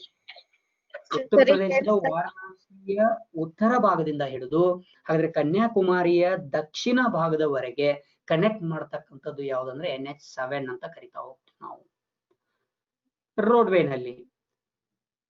Next the shortest highway is NH47A. ಇದನ್ನ ಯಾಕೆ ಮೆನ್ಷನ್ ಮಾಡ್ತಾ ಇದ್ದೀನಿ ಅಂದ್ರೆ, ನಾನು ಇಲ್ಲಿ ಪ್ರಶ್ನೆಗಳು ಹೇಗೆ ಬರುವ ಸಾಧ್ಯತೆಗಳಿದಾವೆ ಅಂತಂದ್ರೆ, ಒಂದು ಹೈಯೆಸ್ಟ್ NH ಯಾವುದು ಅಥವಾ ಅತಿ ಉದ್ದವಾಗಿರ್ತಕ್ಕಂತ ರಾಷ್ಟ್ರೀಯ ಹೆದ್ದಾರಿ ಯಾವುದು ಅಂತ ಕೇಳುವ ಸಾಧ್ಯತೆಗಳಿರ್ತಾವೆ, ಅಥವಾ ಅತ್ಯಂತ ಕಡಿಮೆ ಉದ್ದವಾಗಿರುವ ರಾಷ್ಟ್ರೀಯ ಹೆದ್ದಾರಿ ಯಾವುದು ಅಂತ ಕೇಳುವ ಸಾಧ್ಯತೆಗಳು ಹೆಚ್ಚಿದ್ದಾವೆ. ನಾವು ಡೇಟಾ ವೈಸ್ ಸ್ಟಡಿ ಮಾಡ್ಬೇಕಾದ ಸಂದರ್ಭದಲ್ಲಿ ಹೀಗೆ ಬರ್ತಾರೆ ಪ್ರಶ್ನೆಗಳು ಯಾವಾಗಲೂ. ಒಂದು ಹೈಯೆಸ್ಟ್ ಇರ್ತದ, ಒಂದು ಲೋಯೆಸ್ಟ್ ಇರ್ತದ. ಸೊ ಅವೆರಡು ನಮ್ಗೆ ಗೊತ್ತಿರ್ಬೇಕು ಅಂತ ಹೇಳಿ ಆ ದೃಷ್ಟಿಕೋನ ಇಟ್ಕೊಂಡು ನಾನು ಹಾಗಾದ್ರೆ ಇವುಗಳನ್ನ ಮೆನ್ಷನ್ ಮಾಡ್ತಾ ಇದ್ದೀನಿ. NH national highway 47A which ಇಲ್ಲೇ ಫ್ರಮ್ ಎರ್ನಾಕುಲಂ ಟು ಕೊಚ್ಚಿ ಕೇರಳದಲ್ಲಿ ಕಂಡು ಬರ್ತಕ್ಕಂಥದ್ದು ಇದು NH47A. So and covers total length of only 4 kilometers. ಒಟ್ಟ ಕೇವಲ ಎಷ್ಟದಪ್ಪ ಅಂತ ಹೇಳಿರೋದು NH ಇದ್ದು ಓನ್ಲಿ 4 kilometers. ಎರ್ನಾಕುಲಂ ಟು ಕೊಚ್ಚಿ, ಎರ್ನಾಕುಲಂ ಕೊಚ್ಚಿಗೆ ಹೋಗ್ಬೇಕಾದಂತ ಸಂದರ್ಭದಲ್ಲಿ ಈ ನಮಗೆ ಹಾಗಾದ್ರೆ ಈ NH ಸಿಗ್ತಾ ಹೋಗುತ್ತೆ. ಇದು ಅತ್ಯಂತ ಕಡಿಮೆ ಉದ್ದದ, ಅದರಲ್ಲಿ especially Indian national highway, very shortest length of the NH, ಅತ್ಯಂತ ಕಡಿಮೆ ಉದ್ದವಾಗಿರ್ತಕ್ಕಂಥ NH ಹಾಗಾದ್ರೆ 47A ಅಂತ ಕರಿತಾ ಹೋಗ್ತೀವಿ. NH13 ಇದು ಪ್ರೀವಿಯಸ್ ಇಯರ್ ನ ಕೇಳಿದನಂತೆ ನಾನು ನಿಮ್ಗೆ ಇದಕ್ಕೆ ಮೆನ್ಷನ್ ಮಾಡಿದ್ದೀನಿ. ಪ್ರೀವಿಯಸ್ ಇಯರ್ ನೊಳಗೆ ಏನ್ ಕೇಳಿದಾನೆ, NH13 ಭಾರತದ ರಾಷ್ಟ್ರೀಯ ಹೆದ್ದಾರಿ 13 ಯಾವ ಜಿಲ್ಲೆಯಲ್ಲಿ ಹಾದು ಹೋಗುತ್ತದೆ ಅಂತ ಕೇಳಿದ್ದಾರೆ ಪ್ರಶ್ನೆಗಳನ್ನು. NH13 is the longest national highway of the Karnataka. ಕರ್ನಾಟಕದಲ್ಲಿ ಅತ್ಯಂತ ಉದ್ದವಾಗಿರತಕ್ಕಂತ ರಾಷ್ಟ್ರೀಯ ಹೆದ್ದಾರಿ NH13 ಫ್ರಮ್ ಎಲ್ಲಿಂದ ಎಲ್ಲಿಗೆ ಹೋಗ್ತದೆ ಇದು, ಮಂಗಳೂರು. ಸೊ ಸ್ಟಾರ್ಟ್ ಆಗುದು ಸೋಲಾಪುರ್ಲಿಂದ. ಇದು ನೆನಪಿರ್ಲಿ ನಿಮ್ಗೆ, ಸೋಲಾಪುರ್ಲಿಂದ ಸ್ಟಾರ್ಟ್ ಆಗ್ತಾ ಹೋಗುತ್ತೆ, ಹೌದಾ. ಸೊ ಇಲ್ಲೇ ಹಾಗಾದ್ರೆ ನೋಡಿ, ಲಕ್ಷ್ಯ ಕೊಟ್ಟು ನೋಡಿ, ಫ್ರಮ್ ಮಂಗಳೂರು ಇಟ್ ಎಂಟರ್ಸ್, ಕರ್ನಾಟಕದೊಳಗೆ ಎಂಟರ್ ಆಗುದು ಎಲ್ಲಪ್ಪ ಅಂತಂದ್ರೆ ಮಂಗಳೂರು ಇಟ್ ಎಂಟರ್ಸ್, ಹೌದಾ. Moodbidri, passes through Koppa, Shivamogga, Chitradurga, Hospet, Ilkal, Vijayapura and reaches to Solapur. ಹೊಳ್ಳಿ ಮಾತ್ರ ರೀಚ್ ಆಗೋದು ಎಲ್ಲಿಗಪ್ಪ ಅಂದ್ರೆ ಸೋಲಾಪುರ್ ಬಂದು ಕನೆಕ್ಟ್ ಆಗ್ತಾ ಹೋಗುತ್ತೆ. Right, NH13. ಸೊ ರಾಷ್ಟ್ರೀಯ ಹೆದ್ದಾರಿ 13 ಹಾಗಾದ್ರೆ ಕರ್ನಾಟಕ ರಾಜ್ಯದಲ್ಲಿ ಅತ್ಯಂತ ಉದ್ದವಾಗಿರತಕ್ಕಂತ ರಾಷ್ಟ್ರೀಯ ಹೆದ್ದಾರಿ ಆಗಿದೆ ಇದು. The other main national highways passing through the state. ನಮ್ಮ ಸ್ಟೇಟ್ ನೊಳಗೆ ಬಹಳ important ಆಗಿರತಕ್ಕಂತ NHಗಳು NH206, NH209, NH212, NH13, ಹೌದಾ, NH17, NH48 ನಮ್ಮ ರಾಜ್ಯದಲ್ಲಿ ವಾಸಿಸತಕ್ಕಂಥ ಇವೆಲ್ಲವುಗಳು ರಾಷ್ಟ್ರೀಯ ಹೆದ್ದಾರಿಗಳು. Yes, and second one railway. The first railway line ಅಂದ್ರೆ ಇಲ್ಲಿ ಫಸ್ಟ್ ರೈಲ್ವೆ ಲೈನ್ ಎಲ್ಲಿ ಬಂತು ಅಂತ ಹೇಳಿ ಲಾಸ್ಟ್ ಪ್ರೀವಿಯಸ್ ಇಯರ್ ಒಂದು ಪ್ರಶ್ನೆಯನ್ನು ಕೇಳಿದ್ದಾರೆ ತಮಗೆ. In the state was open for traffic in 1864 1864 railway line ಅಂದ್ರೆ ನಮ್ಮ ಸ್ಟೇಟ್ ನೊಳಗ ಪಾಸಸ್ ಆಗ್ತಾ ಹೋಗುತ್ತೆ. This was laid between Bengaluru and Madras. ಇದು ಎಲ್ಲಿಂದ ಎಲ್ಲಿಗೆ ಅಂದ್ರೆ Bengaluru to Madras by the Madras railway company. ಅವಾಗ ಮದ್ರಾಸ್ ಐ ಥಿಂಕ್ ಈಗ ನೀವೇನ್ ಚೆನ್ನೈ ಅಂತ ಕರಿತಾ ಇದ್ರಲ್ಲ, ಮುಂಬೈ, ಚೆನ್ನೈ, ಕೋಲ್ಕತ್ತಾ, ಡೆಲ್ಲಿ, ಸೊ ಇವು ಬಹಳ ಅತ್ಯಂತ ಪ್ರಾಮುಖ್ಯತೆಯನ್ನು ಪಡೆದುಕೊಂಡಿರ್ತಕ್ಕಂಥವುಗಳು. ಬ್ರಿಟಿಷ್ ಎಂಪರರ್ ಟೈಮ್ ನಲ್ಲಿ ಬಹಳ ಪ್ರಾಮುಖ್ಯತೆಯನ್ನು ಪಡ್ಕೊಂಡಿರ್ತಕ್ಕಂಥವುಗಳು. By the year 1956 the state had totally 2595 kilometers of railway track belonging to the southern railway zone. So ಅಂದ್ರೆ ದಕ್ಷಿಣ ನಾರ್ತ್ ಅಂಡ್ ಸೌದರ್ನ್ ಹೌದಾ, ಸೌತ್ ರೈಲ್ವೆ ಝೋನ್ ಅಂತ ವಲಯಗಳು ಮಾಡ್ತಾ ಹೋಗ್ತಾನೆ. Okay, east, south east, north east, ಹೌದಾ, ವೆಸ್ಟ್, ಸೌತ್ ವೆಸ್ಟ್ ಝೋನ್ಗಳಿದಾವೆ. If you go to higher competitive exams ಇದನ್ನ ಲಕ್ಷ್ಯದಲ್ಲಿ ಇಟ್ಕೊಳ್ಳೇಬೇಕು ನೀವು. ಏನ್ ಕೊಡ್ತಾ ಹೋಗ್ತಾನೆ, ಹೆಡ್ ಕ್ವಾರ್ಟರ್ಸ್ ಎಲ್ಲಿದಾವೆ ಅಂತ ಕೇಳ್ತಾ ಹೋಗ್ತಾನೆ. ಯಾವುದು ಐ ಥಿಂಕ್ ಒಂದು ಲಾಸ್ಟ್ ಟೈಮ್ ಮೈ ಎಕ್ಸ್ಪೀರಿಯನ್ಸ್ ಯಾವುದು SDA ಎಕ್ಸಾಮ್ ಅಲ್ಲಿ ಕೇಳಿದ್ದ ಅನ್ಕೊಂಡಿದ್ದೀನಿ ನಾನು. SDA ಎಕ್ಸಾಮ್ ನಲ್ಲಿ ಹೆಂಗ್ ಕೇಳಿದ್ನಂತಂದ್ರೆ, ಇಲ್ಲೇ ಸೌತ್ ವೆಸ್ಟರ್ನ್ ರೈಲ್ವೆ ಝೋನ್ ಕೇಂದ್ರ ಕಚೇರಿಯು ಯಾವ ಜಿಲ್ಲೆಯಲ್ಲಿ ಕಂಡು ಬರುತ್ತದೆ ಇಂಥ ಪ್ರಶ್ನೆಗಳು. ಬಹಳ ಈಜಿ ಇತ್ತು, ಹೌದಾ. ಸೊ ಅಲ್ಲಿ ಕನ್ಫ್ಯೂಷನ್ ಆಗ್ತಾ ಹೋಗುತ್ತೆ, ಟೆನ್ಷನ್. ಸೊ ಅದಕ್ಕೆ ಇಂಥ ಪಾಯಿಂಟ್ ಗಳನ್ನ ನಾವು ಡೈಲಿ ಒನ್ ಟೈಮರ್ ಅವುಗಳನ್ನ ನೋಡ್ತಾ ಇರ್ಬೇಕು ನಾವು ಯಾವಾಗ್ಲೂ, ಯಾವುದೇ ಕಾಂಪಿಟೇಟಿವ್ ಎಕ್ಸಾಮ್ಗಳಲ್ಲಿ. ಸೊ ಅವುಗಳನ್ನ ನೋಡ್ತಾ ಇರ್ಬೇಕು. ಸೊ ಇಲ್ಲಿ ಹಾಗಾದ್ರೆ ಮೊದ್ಲ ಏನಿತ್ತಂದ್ರೆ ಮದ್ರಾಸ್ ರೈಲ್ವೆ ಕಂಪನಿ ಟೈಮ್ ನಲ್ಲಿ ಅದಕ್ಕೆ ಸೌದರ್ನ್ ರೈಲ್ವೆ ಝೋನ್ ಅಂತ ಅಷ್ಟೇ ಇತ್ತು. Now the south western railway zone has come into existence with its administrative center at Hubli. ನಮ್ಮ ಹುಬ್ಳಿನಲ್ಲೇ ಇದೆ ಸೌತ್ ವೆಸ್ಟರ್ನ್ ರೈಲ್ವೆ ಝೋನ್ ಅಂತ ಕರಿತಾ ಹೋಗ್ತೀವಿ ನಾವು ಅದಕ್ಕೆ, ಹೌದಾ. ಅದು ತಮಗೆ ಲಕ್ಷ್ಯದಲ್ಲಿ ಇರಬೇಕು. ಅದ್ರದ್ದು ಅಡ್ಮಿನಿಸ್ಟ್ರೇಟಿವ್ ಹೆಡ್ ಸೆಂಟರ್ ಎಲ್ಲಿದಪ್ಪ ಅಂದ್ರೆ ಹುಬ್ಳಿ. ಸೊ ಈ ಬೇಸ್ ಇಟ್ಕೊಂಡು ನೀವೆಲ್ಲಾ ಹೆಡ್ ಸೆಂಟರ್ಸ್ ಗಳನ್ನ ಒಂದು ಫೈಂಡ್ ಔಟ್ ಮಾಡಿ ಇಟ್ಕೋಬೇಕು. ಅಂದ್ರೆ ಮಟೀರಿಯಲ್ಸ್ ಕಲೆಕ್ಟ್ ಮಾಡೋ ಮುಂದೆ ನೀವೇನಾದ್ರೂ ಮಟೀರಿಯಲ್ಸ್ ಕಲೆಕ್ಟ್ ಮಾಡ್ತಾ ಇದ್ರೆ ಎಕ್ಸಾಮ್ ಪರ್ಪೋಸ್, ಯಾವುದೇ ಎಕ್ಸಾಮ್ ಪರ್ಪೋಸ್ ಇರಲಿ, ಅದನ್ನ ಒಂದ್ ಕಡೆ ನೋಟ್ ಡೌನ್ ಮಾಡಿ ಇಟ್ಕೋಬೇಕು ಎಲ್ಲರೂ ತಾವು. Okay, yes the total length of next under one important air. ನಾನು ಅಷ್ಟು ಅದೇನು ಇಂಪಾರ್ಟೆಂಟ್ ಅಲ್ಲ, ಅದನ್ನ ಕೇಳುವ ಸಾಧ್ಯತೆಗಳು ಇಲ್ಲ, ಕೇಳಿಲ್ಲ ಇಲ್ಲಿವರೆಗೂ ಕೂಡ.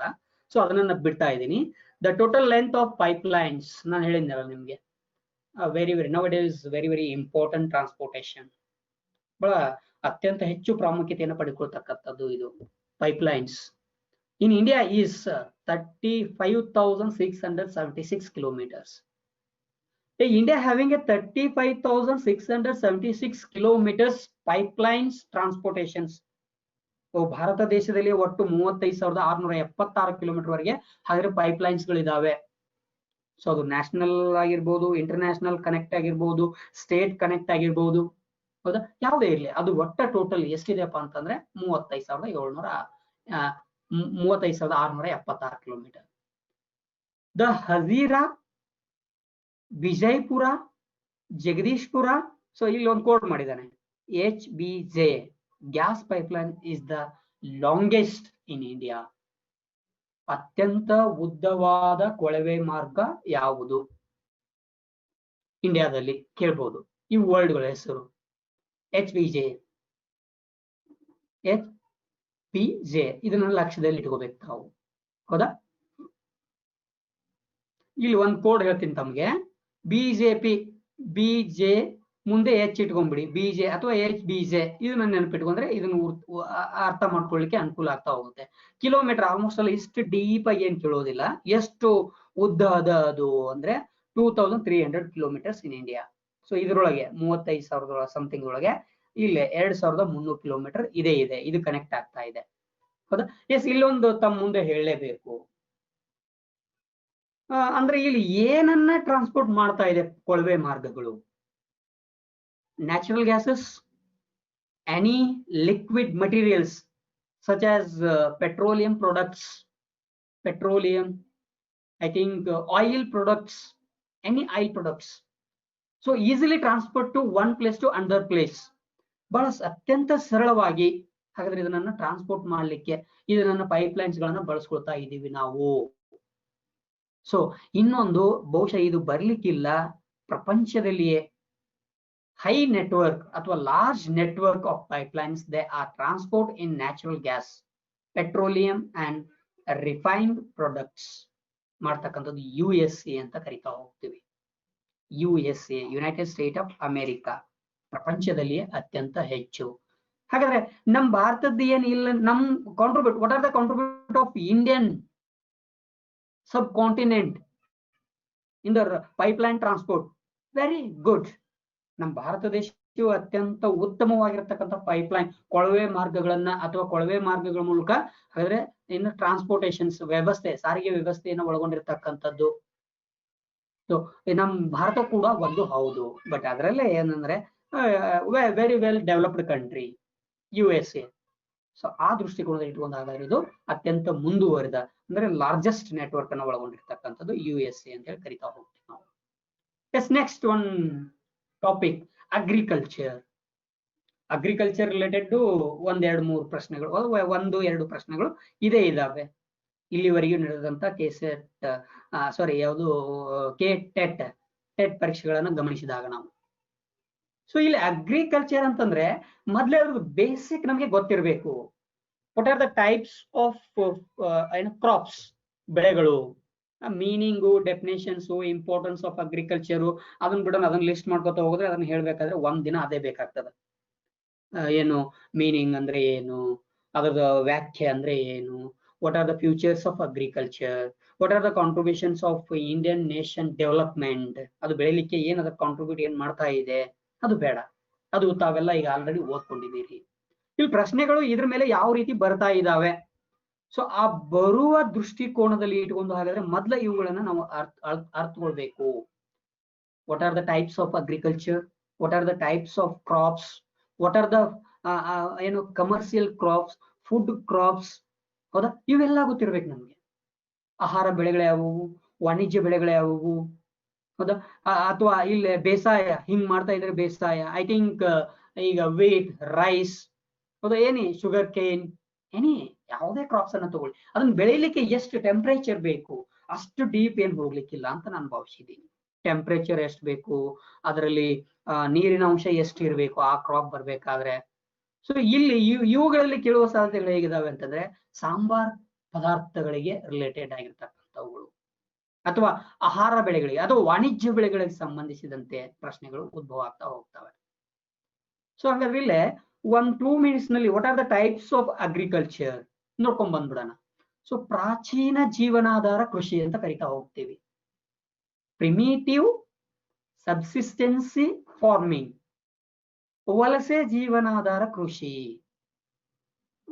ಮೈಗ್ರೇಟರಿ ಸಬ್ಸಿಸ್ಟೆನ್ಸಿ ಫಾರ್ಮಿಂಗ್, ಸ್ಥಿರ ಜೀವನಾಧಾರ ಬೇಸಾಯ. ಇಂದಿನ ದಿನಮಾನದಲ್ಲಿ ನಾವು ಇಲ್ಲೇ ಇದೀವಿ, ಆಲ್ಮೋಸ್ಟ್ ಆಲ್ ಇದನ್ನ ಎಲ್ಲರೂ ಬಹಳ ಫಾಲೋ ಮಾಡ್ತಾ ಇದ್ದೀವಿ.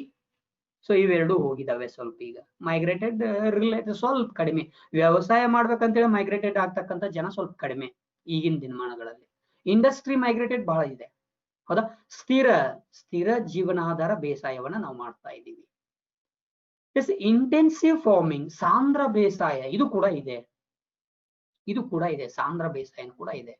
Commercial farming is A very very important, commercial farming. So almost all ಇದಕ್ಕೆ ಎಲ್ಲರೂ ಏನ್ ಮಾಡ್ತಾ ಇದೀವಿ, ಬೆನ್ ಹತ್ತಿದೀವಿ. ಕಮರ್ಷಿಯಲ್ ಅಂದ್ರೆ ಎಲ್ಲರೂ ಈ ಫಾರ್ ಎಕ್ಸಾಂಪಲ್ ನೋಡಿ, ಈಗ one suppose time Bijapur, I think ಕರ್ನಾಟಕದಲ್ಲಿ ಅತ್ಯಂತ ಹೆಚ್ಚು ಜೋಳ ಬೆಳೆಯುವ ಜಿಲ್ಲೆ ಬಿಜಾಪುರ ಅಂತ ಕರಿತಿದ್ವಿ. ಬಿಜಾಪುರ ಜೋಳ ಅಂದ್ರೆ ಎಲ್ಲಿ ಹೋದ್ರು ಹೇಳ್ತಾರೆ. But nowadays automatically trend change, ತೊಗರಿ ಬಂದು ಇದೆ ಇಲ್ಲಿ, ತೊಗರಿ, because automatically impact on Gulbarga, ತೊಗರೆಯ ಕಣಜ ಅಂತೇಳಿ ಕರಿತಾ ಇದೀವಿ ನಾವು ಗುಲ್ಬರ್ಗ, ಅಲ್ಲೇ ಮತ್ತೆ ಟ್ರೆಂಡ್ ಚೇಂಜ್ ಆಗಿದೆ, ಅದು ಇಲ್ಲಿ ಬಂದು ಇಂಪ್ಲಿಮೆಂಟ್ ಆಗ್ತಾ ಇದೆ. ಎಸ್, ಮಿಕ್ಸ್ಡ್ ಫಾರ್ಮಿಂಗ್ ನಮ್ಮಲ್ಲಿ ಬಹಳ ಕಡಿಮೆ ಇದು. When you have compare to other countries, ಬಹಳ ಕಡಿಮೆ ನಮ್ಮಲ್ಲೇ, ರೇರ್, ಇದನ್ನ ಯಾರು ನಾವು ಮಾಡ್ತಾ ಇಲ್ಲ, ಇದಕ್ಕೆ ಹೆಚ್ಚು ಒತ್ತು ಕೊಡ್ತಾ ಇಲ್ಲ. If you go to Iran, Iraq, Israel, so ಅಲ್ಲೆಲ್ಲ ನೀರಿಲ್ಲ ಅಂದ್ರೂ ಕೂಡ ಅವ್ರು ಮಿಶ್ರ ಬೇಸಾಯಕ್ಕೆ ಹೆಚ್ಚು ಆದ್ಯತೆಯನ್ನ ನೀಡ್ತಾ ಇದ್ದಾರೆ. ಬಿಕಾಸ್ ಹೈ ಟೆಕ್ನಾಲಜಿ, ಅತ್ಯಂತ ಮುಂದುವರಿದ ಯಂತ್ರಗಳನ್ನ ಬಳಸುವ ಮೂಲಕ ಮಿಶ್ರ ಬೇಸಾಯಗಳನ್ನ ಮಾಡ್ತಾ ಇದ್ದಾರೆ. ಸೊ ನಮ್ಮಲ್ಲಿ ಕೂಡ ಇದು ಇದೆ, ಸ್ವಲ್ಪ ಮಟ್ಟಿಗಿದೆ. ಪ್ಲಾಂಟೇಶನ್ ಫಾರ್ಮಿಂಗ್ ಬಹಳ ಕಡಿಮೆ. ಸೊ ಇದಕ್ಕೆ ಮತ್ತೆ ಅದರ್ ಫ್ಯಾಕ್ಟರ್ಸ್ ಬರ್ತಾ ಇದಾವೆ. ತೋಟಗಾರಿಕೆ ಬೇಸಾಯ ಅಂತ ಕರೀತಾ ಹೋಗುದು. ಪ್ಲಾಂಟೇಶನ್ ಫಾರ್ಮಿಂಗ್, ಡ್ರೈ ಫಾರ್ಮಿಂಗ್ ನಮ್ಮಲ್ಲಿ ಇದು ಕೂಡ ಇದೆ, ಒಣ ಬೇಸಾಯ ಅಂತೇಳಿ. ಒಣ ಬೇಸಾಯ ಅಂದ್ರೆ it's depend upon rainfall, dry farming ಒಣ ಬೇಸಾಯ ಅಂತ ಕರಿತಾ ಹೋಗ್ತೀವಿ. ಹ್ಯೂಮಿಡ್ ಫಾರ್ಮಿಂಗ್ ಆರ್ದ್ರ ಬೇಸಾಯ ಅಂತ ಕರಿತಾ ಹೋಗ್ತೀವಿ. ಸಮ್ ಕ್ರಾಪ್ಸ್, ಹೌದಾ, ಕೆಲವು ಬೆಳೆಗಳನ್ನ ಆರ್ದ್ರ ಬೇಸಾಯ ಮೂಲಕ ಬೆಳಿಬೇಕಾಗತ್ತೆ. ಅಂಡ್ ಇರಿಗೇಷನ್ ಫಾರ್ಮಿಂಗ್ ಇದು ಇದೆ ನಮ್ಮಲ್ಲಿ, ನೀರಾವರಿ ಬೇಸಾಯ ಅಂತ ಕರಿತಾ ಹೋಗ್ತೀವಿ ನಾವು. ಅಗ್ರಿಕಲ್ಚರ್ ಟೈಪ್ಸ್, ಹೌದಾ. ಸೊ ಇದಕ್ಕೆ ಪ್ಲಾಂಟೇಶನ್ ತೋಟಗಾರಿಕೆ, ಐ ಥಿಂಕ್ ಇದು ಮುಂದುವರೆದು ಬರ್ತದೆ. ಏನಂದ್ರೆ ಟ್ರಕ್ ಫಾರ್ಮಿಂಗ್ ಅಂತಾನು ಕರೀತಾರೆ ಇದಕ್ಕೆ. ತೋಟಗಾರಿಕೆ ಬೇಸಾಯ, truck farming suitable geographical word. Truck farming ಅಂದ್ರೆ ಏನು ಅಂತ ಹೇಳಿ ಮತ್ತೆ ಕನ್ಫ್ಯೂಸ್ ಆಗಬೇಡಿ. ಅಲ್ಲೇ ಟ್ರಕ್ ಫಾರ್ಮಿಂಗ್ ಅಂದ್ರೆ ತೋಟಗಾರಿಕೆ ಅಥವಾ ಫ್ರೂಟ್ಸ್ ಅಥವಾ ಫ್ಲವರ್ಸ್, ಸೊ ಅದನ್ನ ಬೆಳಿತಕ್ಕಂಥದ್ದು ತೋಟಗಾರಿಕೆ ಅಂತ ಹೇಳಿ ಕರಿತಾ ಹೋಗ್ತೀವಿ ನಾವು ಇದಕ್ಕೆ. ಓಕೆ, ಇದ್ರದ್ದು ಏನ್ ವ್ಯಾಖ್ಯೆಗಳಿದಾವೆ ಅದನ್ನೇನು ಹೇಳಕ್ ಹೋಗೋದಿಲ್ಲ ನಾನು. ಅಷ್ಟು ಡೀಪ್ ಆಗಿ ತಮಗೆ ಇದನ್ನ ಮುಂದೆ ಎಕ್ಸ್ಪ್ಲನೇಷನ್ ಮಾಡೋದಿಲ್ಲ. ಬೇಕು ಇದ್ರ ರಿಲೇಟೆಡ್ ಕ್ವಶನ್ಸ್ ಏನು ಬರೋದಿಲ್ಲ ನಿಮ್ಗೆ. ಬಂದ್ರು ಕೂಡ ಇಲ್ಲೇ ಇದು ತಮ್ಮ ಗಮನಕ್ಕಿರ್ಲಿ. ಏನ್ ಹಿಂಗ ಅಂದ್ರೆ ಏನು ಅನ್ನೋದು ತಾವು ಏನ್ ಮಾಡ್ಕೋಬೇಕು, ಒಂದು ಫೈಂಡ್ ಔಟ್ ಸೋರ್ಸ್ ಅನ್ನ ಕಲೆಕ್ಟ್ ಮಾಡ್ಕೊಂಡು ಅದಕ್ಕೆ ತಾವು ಏನ್ ನೋಟ್ಸ್ ಅನ್ನ ಮಾಡಿಟ್ಕೊಳ್ಳೋದು ಬಹಳ ಸೂಕ್ತ ಅಂತ ನನಗೆ ಅನಿಸ್ತಾ ಇದೆ. ಇದನ್ನ ಕೇಳ್ತಾನೆ, green revolutions. Green revolution automatically related to agriculture. ಹಾಗಾದ್ರೆ ಕೃಷಿಗೆ ಸಂಬಂಧಿಸಿದಕ್ಕಂತ ವರ್ಲ್ಡ್ ಅಂತ ಕರಿತಾ ಇದ್ದೀನಿ. ಆಲ್ಮೋಸ್ಟ್ ಅಲ್ಲಿ ತಮಗೆಲ್ಲ ಗೊತ್ತಿರ್ತದೆ, ಇದು ಆಲ್ಮೋಸ್ಟ್ ಅಲ್ಲಿ ಓದ್ಕೊಂಡಿರ್ತೀರಿ. ಸೊ ಇಲ್ಲಿವರೆಗೆ ಯಾರ್ಯಾರು ಕಾಂಪಿಟೇಟಿವ್ ಎಕ್ಸಾಮ್ ಗಳನ್ನ ಅಟೆಂಪ್ಟ್ ಮಾಡಿರ್ತಾರೆ ಅದ್ರ ಬಗ್ಗೆ ಮಟೀರಿಯಲ್ಸ್ ಸಾಕಷ್ಟು ಇದೆ ಇದ್ರ ಬಗ್ಗೆ. ಸೊ ಇದ್ರ ಬಗ್ಗೆ ನೋಟ್ಸ್ ತಾವು ಮಾಡ್ಕೊಂಡಿರ್ತೀರಿ. ಇದ್ರ ಬಗ್ಗೆ ಸ್ವಲ್ಪ ಅಷ್ಟೇ ಹೇಳ್ತಾ ಹೋಗ್ತೀನಿ. ಯಾವುದು ಅಮೆರಿಕದೊಳಗೆ ಇದು ಸ್ಟಾರ್ಟ್ ಆಗ್ತಾ ಹೋಗುತ್ತೆ.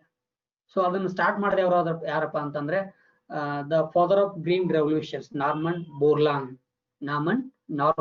ಬೋರ್ಲಾಂಗ್ ಅಂತ ಕರೀತಾರೆ. ಇವ್ಗಳಿಂದ ಪ್ರಾರಂಭಗೊಂಡು ಇದು. ಸೊ ಇದು ಇಂಡಿಯಾದೊಳಗೆ ಯಾವಾಗ ಅಂತಂದ್ರೆ ಇದು 1960 ಪರಿಚಯ ಆಗ್ತದೆ. So introduce to India 1960. So ಇದನ್ನ ಇಂಟ್ರೊಡ್ಯೂಸ್ ಮಾಡಿದವ್ರು ಯಾರು ಇಂಡಿಯಾದೊಳಗೆ ಅಂತಂದ್ರೆ Mankombu Sambasivan Swaminathan.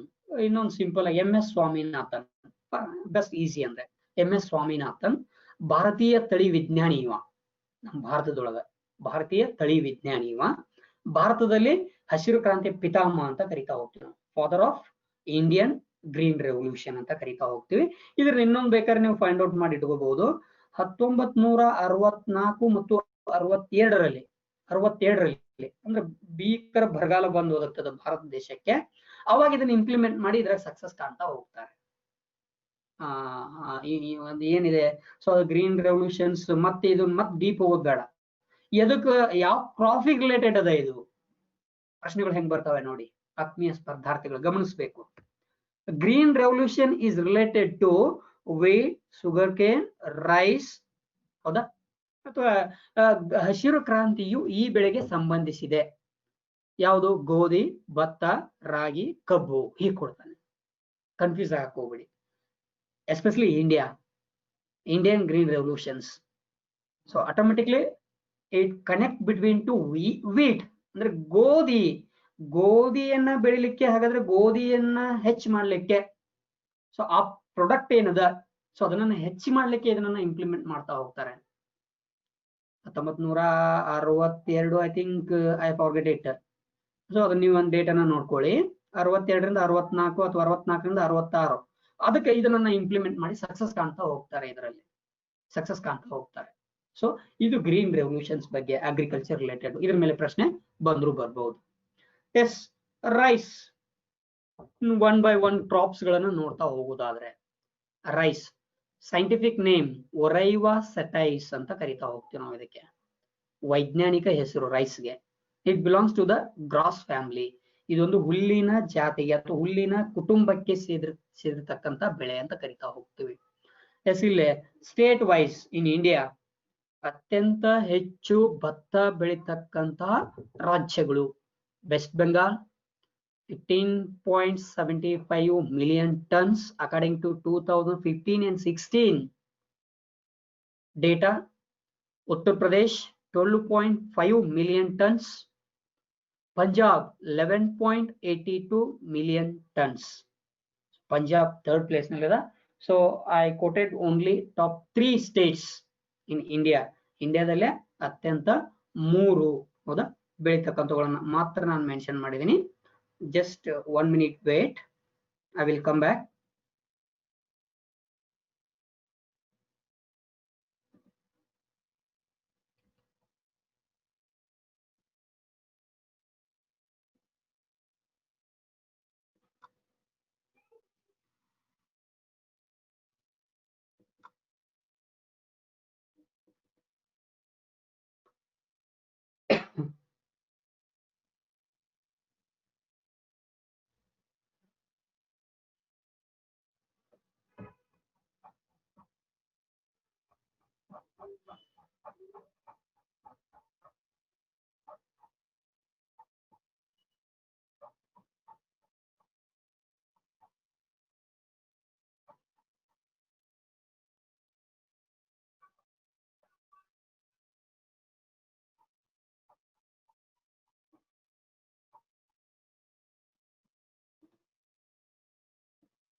Is it audible? Visible? ಕಾಣ್ತಾ ಇದೆ ಇದು? Yes, sir. Yes, sir. Yes, sir. Okay okay thank you very much. ಇಲ್ಲಿ ನೋಡಿ ಸ್ವಲ್ಪ ಗಮನಿಸ್ಕೊಳ್ಳಿ. ಸೊ ಇದನ್ನ ಇಷ್ಟು ಡೀಪ್ ಆಗಿ ಹೋಗೋದೇನ್ ಬೇಡ ನಾವು. ಸೊ ಭತ್ತ ಬೆಳಿಲಿಕ್ಕೆ ಬೇಕಾಗಿರ್ತಕ್ಕಂಥ ಭೌಗೋಳಿಕ ಅಂಶಗಳು ಏನೇನ್ ಬೇಕು. ಸೊ ಇಲ್ಲೇ ಫಾರ್ಮಲ್ ಆಗಿ ಹೇಳ್ಬಿಡ್ತೀನಿ. ಭತ್ತ ಸೊ 3 ಪ್ರಕಾರದಲ್ಲಿ ನಾವು ಅದನ್ನ ಏನ್ ಮಾಡ್ತಾ ಹೋಗ್ತೀವಿ, ಬೆಳಿತಾ ಹೋಗ್ತೀವಿ. ಒಂದು ಅಂದ್ರೆ ಎರಚುವ ಮೂಲಕ ಬೆಳಿತಾ ಹೋಗ್ತೀವಿ, ಒಂದು ನಾಟಿ ಮಾಡುವ ಮೂಲಕ ಬೆಳಿತಾ ಹೋಗ್ತೀವಿ, ಒಂದು ಅಂದ್ರೆ ಬಿತ್ತನೆಯ ಮೂಲಕ ಭತ್ತವನ್ನ ಬೆಳಿತಾ ಹೋಗ್ತೀವಿ. ಅಂದ್ರೆ ಒಂದು ಎರಸ್ತಾರೆ. ಅಂದ್ರೆ ಇದಕ್ಕೆ ಎಷ್ಟು ಬೇಕು ನೀರಿನ ಅಂಶ, ತೇವಾಂಶ ಎಷ್ಟಿರ್ಬೇಕಂದ್ರೆ ಇಲ್ಲಿ 100 to 200. ಇನ್ನು ಉಷ್ಣಾಂಶ ಎಷ್ಟಿರ್ಬೇಕಪ್ಪ ಅಂದ್ರೆ 35 to ಅಥವಾ 25 to 35. ಇನ್ ಕಟಾವಿನ ವೇಳೆಯಲ್ಲಿ ಎಷ್ಟು ಬೇಕಾಗ್ತದೆ ಅಂದ್ರೆ 35 ಡಿಗ್ರಿ ಸೆಲ್ಸಿಯಸ್ ಉಷ್ಣಾಂಶ ಇರ್ಲೇಬೇಕಾಗತ್ತೆ. ಅಂದ್ರೆ ಒಣಗಿರ್ಬೇಕದು ಭೂಮಿ. ಸೊ ಆಲ್ಮೋಸ್ಟ್ ಆಲ್ ತಮಗೆಲ್ಲ ಗೊತ್ತಿರ್ತದೆ ಇದ್ರ ಬಗ್ಗೆ, ಬೆಳೆಯೋದು ಹೆಂಗೆ, ಏನ್ ಮಾಡೋದು ಅಂತ ಹೇಳಿ. ಅದ್ರ ಬಗ್ಗೆ ಏನ್ ಬೇಡ.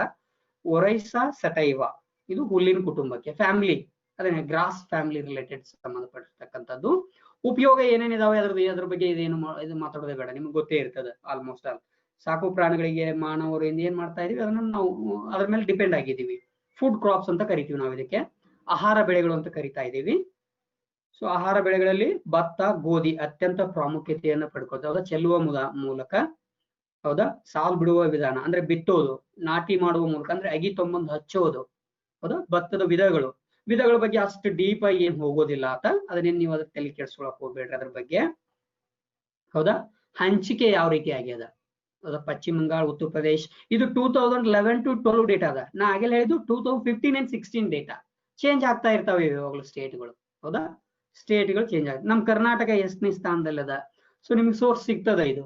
ಸೊ ಬೇರೆ ಸೆನ್ಸಸ್ ಬೇರೆ ಡೇಟಾ ತಗೊಂಡು, ಅಂದ್ರೆ ಬೇರೆ ಇಯರ್ ಡೇಟಾನ ತಗೊಂಡು ನೀವು ಇದನ್ನ ಫೈಂಡ್ ಔಟ್ ಮಾಡಿ ಇಟ್ಕೋಬೇಕು.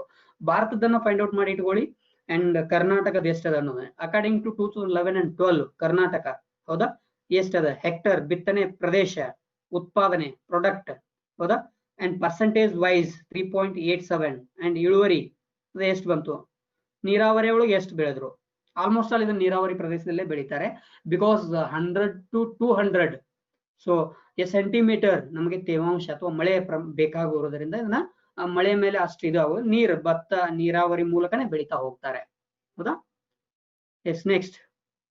ಎಸ್, ಪಂಜಾಬ್ ರಾಜ್ಯವು ಬಸುಮತಿ ಅಕ್ಕಿಯ ಉತ್ಪಾದನೆಗೆ ಹೆಸರುವಾಸಿಯಾಗಿದೆ. ಪಂಜಾಬ್ದೊಳಗ rice, Punjab wheat and rice very famous in our country. Because ಯಾಕೆ ಹಂಗಿದೆ ಹೇಳಿ ನೋಡೋಣ. ಅದು ಇಲ್ಲಿ ನೀವು ಒಂದಕ್ಕೊಂದು ಅದೇ ನಾನು ಹೇಳಿದೆ ನಿಮ್ಗೆ, ಅಧ್ಯಯನವನ್ನ ಹೆಂಗ್ ಮಾಡ್ಬೇಕು ಕಾಂಪಿಟೇಟಿವ್ ಎಕ್ಸಾಮ್ಸ್ ಗಳನ್ನ.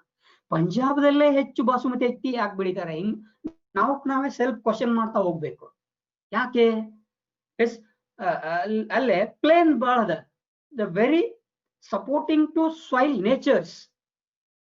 ನೋಡಿ ಪಂಜಾಬ್ ಹೆಂಗದ ಅಂತಂದ್ರೆ ಪಂಚನದಿಗಳ ನಾಡು. ಭಾರತ ದೇಶದಲ್ಲಿಯೇ ಅತ್ಯಂತ ಫಲವತ್ತತೆಯ ಮಣ್ಣು, ಗಂಗಾ ನದಿ, ಯಮುನಾ ನದಿಯ ಫಲವತ್ತತೆಯ ಮಣ್ಣು ಪಂಜಾಬ್ ರಾಜ್ಯದಲ್ಲಿ ಇರುವುದರಿಂದ, ಹೆಚ್ಚು ತೇವಾಂಶವೂ ಇರುವುದರಿಂದ ಅಲ್ಲಿ ಹಾಗಾದ್ರೆ ಹೆಚ್ಚು ಬಾಸುಮತಿ ಅಕ್ಕಿಯನ್ನ ಬೆಳೀತಾ ಹೋಗ್ತಾರೆ. ನೀವು ನೋಡಿದ್ರೆ ಇವು ನದಿ ದಂಡೆಯ ಮೇಲೆ ಬೆಳೀತಕ್ಕಂಥದ್ದು ಯಾವಾಗ್ಲೂ ಭತ್ತ. ಹೌದಾ, ಆಂಧ್ರ ಪ್ರದೇಶ ಭಾರತದ ಅಕ್ಕಿ ಪಾತ್ರೆ ಅಂತೇಳಿ ಕರಿತಾ ಹೋಗ್ತೀವಿ, ಆಂಧ್ರ ಪ್ರದೇಶ್. ಇದಿಷ್ಟೇ, ಇಂಥವುಗಳನ್ನ ಫೈಂಡ್ ಔಟ್ ಮಾಡ್ತಾ ಹೋಗ್ಬೇಕು ನಾವು. ಹೌದಾ. ಅಂಡ್ ಕರ್ನಾಟಕದೊಳಗೆ ನೋಡಿ, ಅದ ಕರ್ನಾಟಕದ ನೀವು ನೋಡ್ಕೊಳ್ಳಿ ಅಂತ ಹೇಳಿದ್ನಲ್ಲ ನಾನು, ಭತ್ತ ಹೌದಾ, ರಾಯಚೂರು, ದಾವಣಗೆರೆ, ಮೈಸೂರು, ಬಳ್ಳಾರಿ, ಶಿವಮೊಗ್ಗ, ಮಂಡ್ಯ, ಕೊಪ್ಪಳ ಭತ್ತ ಉತ್ಪಾದಿಸುವ ಪ್ರಮುಖ ಜಿಲ್ಲೆ. ಇವೆಲ್ಲವೂ ಸೇರಿ ರಾಜ್ಯದ 66% ಭತ್ತವನ್ನು ಉತ್ಪಾದಿಸುತ್ತವೆ. ರಾಯಚೂರು ಯಾಕೆ ಮತ್ತೆ? ಸೊ ಹಿಂಗ್ ಕ್ವಶನ್ ನಾವು ಸೆಲ್ಫ್ ಕ್ವಶನ್ ಅನ್ನ ಮಾಡ್ತಾ ಕಲಿತಾ ಹೋಗ್ಬೇಕಾಗತ್ತೆ. ಹೌದಾ? ಉತ್ತರ ಕನ್ನಡ, ಗುಲ್ಬರ್ಗ, ಯಾದಗಿರಿ, ದಕ್ಷಿಣ ಕನ್ನಡ ಉತ್ಪಾದಿಸುವ ಭತ್ತ ಮತ್ತು ಪ್ರಮುಖ ರಾಷ್ಟ್ರಗಳು ಉತ್ಪಾದನೆ. ಇದು ಹೌದಾ? ಅಂದ್ರೆ ಇಲ್ಲಿ ಲೈಕ್ ದಟ್ ಪರ್ಸೆಂಟೇಜ್ ವೈಸ್ ಪ್ರಮುಖವಾಗಿರ್ತಕ್ಕಂಥವುಗಳು ಇವೆಲ್ಲ. ಈ ಸ್ಟೇಟ್ ಇವೇನಿದಾವಲ್ಲ ಭತ್ತ ಬೆಳಿಲಿಕ್ಕೆ ಪ್ರಮುಖವಾಗಿರ್ತಕ್ಕಂಥ.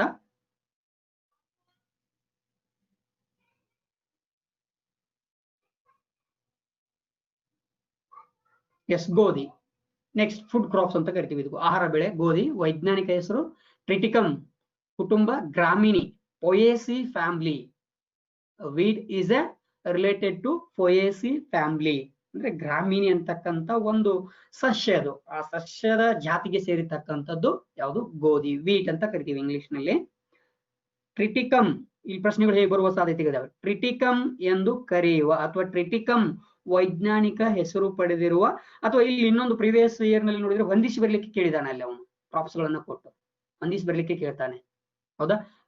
ಭತ್ತದ ಯಾವುದು ಅದನ್ನ ಕೊಡ್ತಾನೆ. ಒಂದ್ ಸೈಡ್ ಎ ಅಂತ ಗೋಧಿ, ಭತ್ತ, ರಾಗಿ ಹಿಂಗ್ ಮೆನ್ಷನ್ ಮಾಡ್ತಾ ಹೋಗ್ತಾನೆ. ಅದರದ್ದು ವೈಜ್ಞಾನಿಕ ಹೆಸರುಗಳನ್ನ ಮತ್ತೊಂದ್ ಕಡೆ ಮೆನ್ಷನ್ ಮಾಡ್ತಾ ಹೋಗ್ತಾನೆ. ಅದು ಭೌಗೋಳಿಕ ಅಂಶಗಳು. ಇದಕ್ಕೆ ಅತ್ಯಂತ ಹೆಚ್ಚು ಉಷ್ಣಾಂಶ ಬೇಕು ಈ ಭತ್ತಕ್ಕೆ. ಕಡಿಮೆ ತೇವಾಂಶದಲ್ಲಿ ಬೆಳೀತಕ್ಕಂಥದ್ದು, ಬಹಳ ಕಡಿಮೆ ತೇವಾಂಶ. ಅಂದ್ರೆ ಇದಕ್ಕೆ ಉಷ್ಣಾಂಶ ಬಹಳ ಕಡಿಮೆ ಬೇಕು. ಯಾವಾಗಲೂ 10 ಡಿಗ್ರಿ ಹೆಚ್ಚು ಇದಕ್ಕೆ ಉಷ್ಣಾಂಶ ಇತ್ತಪ್ಪ ಅಂದ್ರೆ ಬರೋದಿಲ್ಲ. ಇದು ಸುಮಾರು ಕಡಿಮೆ ಮಳೆಯ ಪ್ರಮಾಣ ಕೂಡ ಕಡಿಮೆ ಇದೆ. 50 ರಿಂದ 75 ಸೆಂಟಿಮೀಟರ್ ವಾರ್ಷಿಕ ಮಳೆ ಸಾಕು ಗೋಧಿ ಬರ್ತದೆ. ಹೌದು? ವಿವಿಧ ಮಣ್ಣು, ಅತ್ಯಂತ ಸೂಕ್ತವಾಗಿರ್ತಕ್ಕಂಥ ಮಣ್ಣು ಯಾವುದು ಗೋಧಿ ಬೆಳಿಲಿಕ್ಕೆ? ಹೀಗೆ ಬರ್ತಕ್ಕಂಥ ಪ್ರಶ್ನೆಗಳು ಹೀಗಿರ್ತವೆ ಸಾಧ್ಯ. ಕಪ್ಪು ಮಣ್ಣು, ನಿಮ್ಗೆ ಲಕ್ಷ್ಯ ಇರಲಿ, ಕಪ್ಪು ಮಣ್ಣು. ಭತ್ತ ಬೆಳಿಲಿಕ್ಕೆ ಹೌದಾ? ಇವೆಲ್ಲವೂ ಫೈಂಡ್ ಔಟ್ ಮಾಡಿ ಇಡ್ತಾ ಹೋಗ್ಬೇಕು ನೀವು. ಗೋಧಿ ಬೆಳೆದ ಪ್ರದೇಶ, ಭಾರತದಲ್ಲಿ ಗೋಧಿಯ ಪ್ರಕಾರಗಳು ಬೇಡ, ಅಷ್ಟು ಡೀಪ್ ಆಗಿ ಏನು ಹೋಗೋದಿಲ್ಲ. ಸಾಗುವಳಿ ಮಾಡ್ತಾರೆ ಇದನ್ನು ಸಾಲ್ ಬಿಡುವ ಮೂಲಕನೇ, ಚೆಲ್ಲುವ ವಿಧಾನದ ಮೂಲಕ. ಐ ಥಿಂಕ್ ಪಂಜಾಬ್ ಕಡೆ ಬೆಳೀತಾರೆ ಇದನ್ನು. ಎರಚುವ ಮೂಲಕ ಅಂತ ಕರಿತೀವಿ ನಾವು ಇನ್ನೊಂದು ಹೆಸರು. ಎರಚುವ ಮೂಲಕ, ಸಾಲ್ ಬಿಡುವ ಮೂಲಕ, ಗುಳಿಯಲ್ಲಿ ಬಿತ್ತನೆ ಮಾಡುವ ಮೂಲಕ. ಗುಳಿಯಲ್ಲಿ ಬಿತ್ತನೆ ಅಂದ್ರೆ ನೇಗಿಲುಗಳಿಂದ ಹಿಡಿದು ಹಿಂದೊಬ್ರು ಸಾಲ್ ಹಾಕೋದು, ಗುಳಿಯಲ್ಲಿ ಬಿಡುವುದು ಅಂತ ಕರಿತೀವಿ. ಸಾಲ್ ಬಿಡುವ ಮೂಲಕ ಅಂತಂದ್ರೆ ಏನು? ಐ ಥಿಂಕ್ ಹಳ್ಳಿಗಳ ಪ್ರದೇಶದ ವಿದ್ಯಾರ್ಥಿಗಳಿದ್ರೆ ಗೊತ್ತಾಗ್ತಾ ಹೋಗುತ್ತೆ.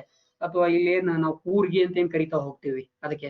ಇದು ಯಾವಾಗಲೂ ಸಾಲುಗಳು ಬಹಳ ಹತ್ತಿ ಇರ್ತಾವೆ. ಅಂದ್ರೆ ಇದಕ್ಕೇನು ಐ ಥಿಂಕ್ ಶೇಂಗಾ ಅದನ್ನ ಬೆಳೆದ ಅದ್ರದ್ದು ಕೂರ್ಗಿನೇ ಬೇರೆ ಇರುತ್ತೆ, ಇದ್ರದ್ದೇ ಬೇರೆ ಇರುತ್ತೆ. ಹೌದಾ? ಹಂಚಿಗೆ ಕಪ್ಪು ಮಣ್ಣಿನ ಪ್ರದೇಶದೊಳಗೆ ಹೆಚ್ಚು ಬೆಳೀತಾರೆ ಇವನ್ನ. ಮೆಕ್ಕಲು ಮಣ್ಣಿನ ಪ್ರದೇಶ ಸ್ವಲ್ಪ ಬೆಳೀತಾವೆ. ಉತ್ತರ ಪ್ರದೇಶ, ಪಂಜಾಬ್, ಹರಿಯಾಣ ಅಲ್ಲಿ ಬೆಳೀತಾರೆ ಇವುಗಳನ್ನ. ಕಪ್ಪು ಮಣ್ಣಿನೊಳಗೆ ಮಹಾರಾಷ್ಟ್ರ, ಗುಜರಾತ್, ಆಂಧ್ರ ಪ್ರದೇಶ್, ಪಶ್ಚಿಮ ಭಾಗಗಳನ್ನು ಒಳಗೊಂಡದ.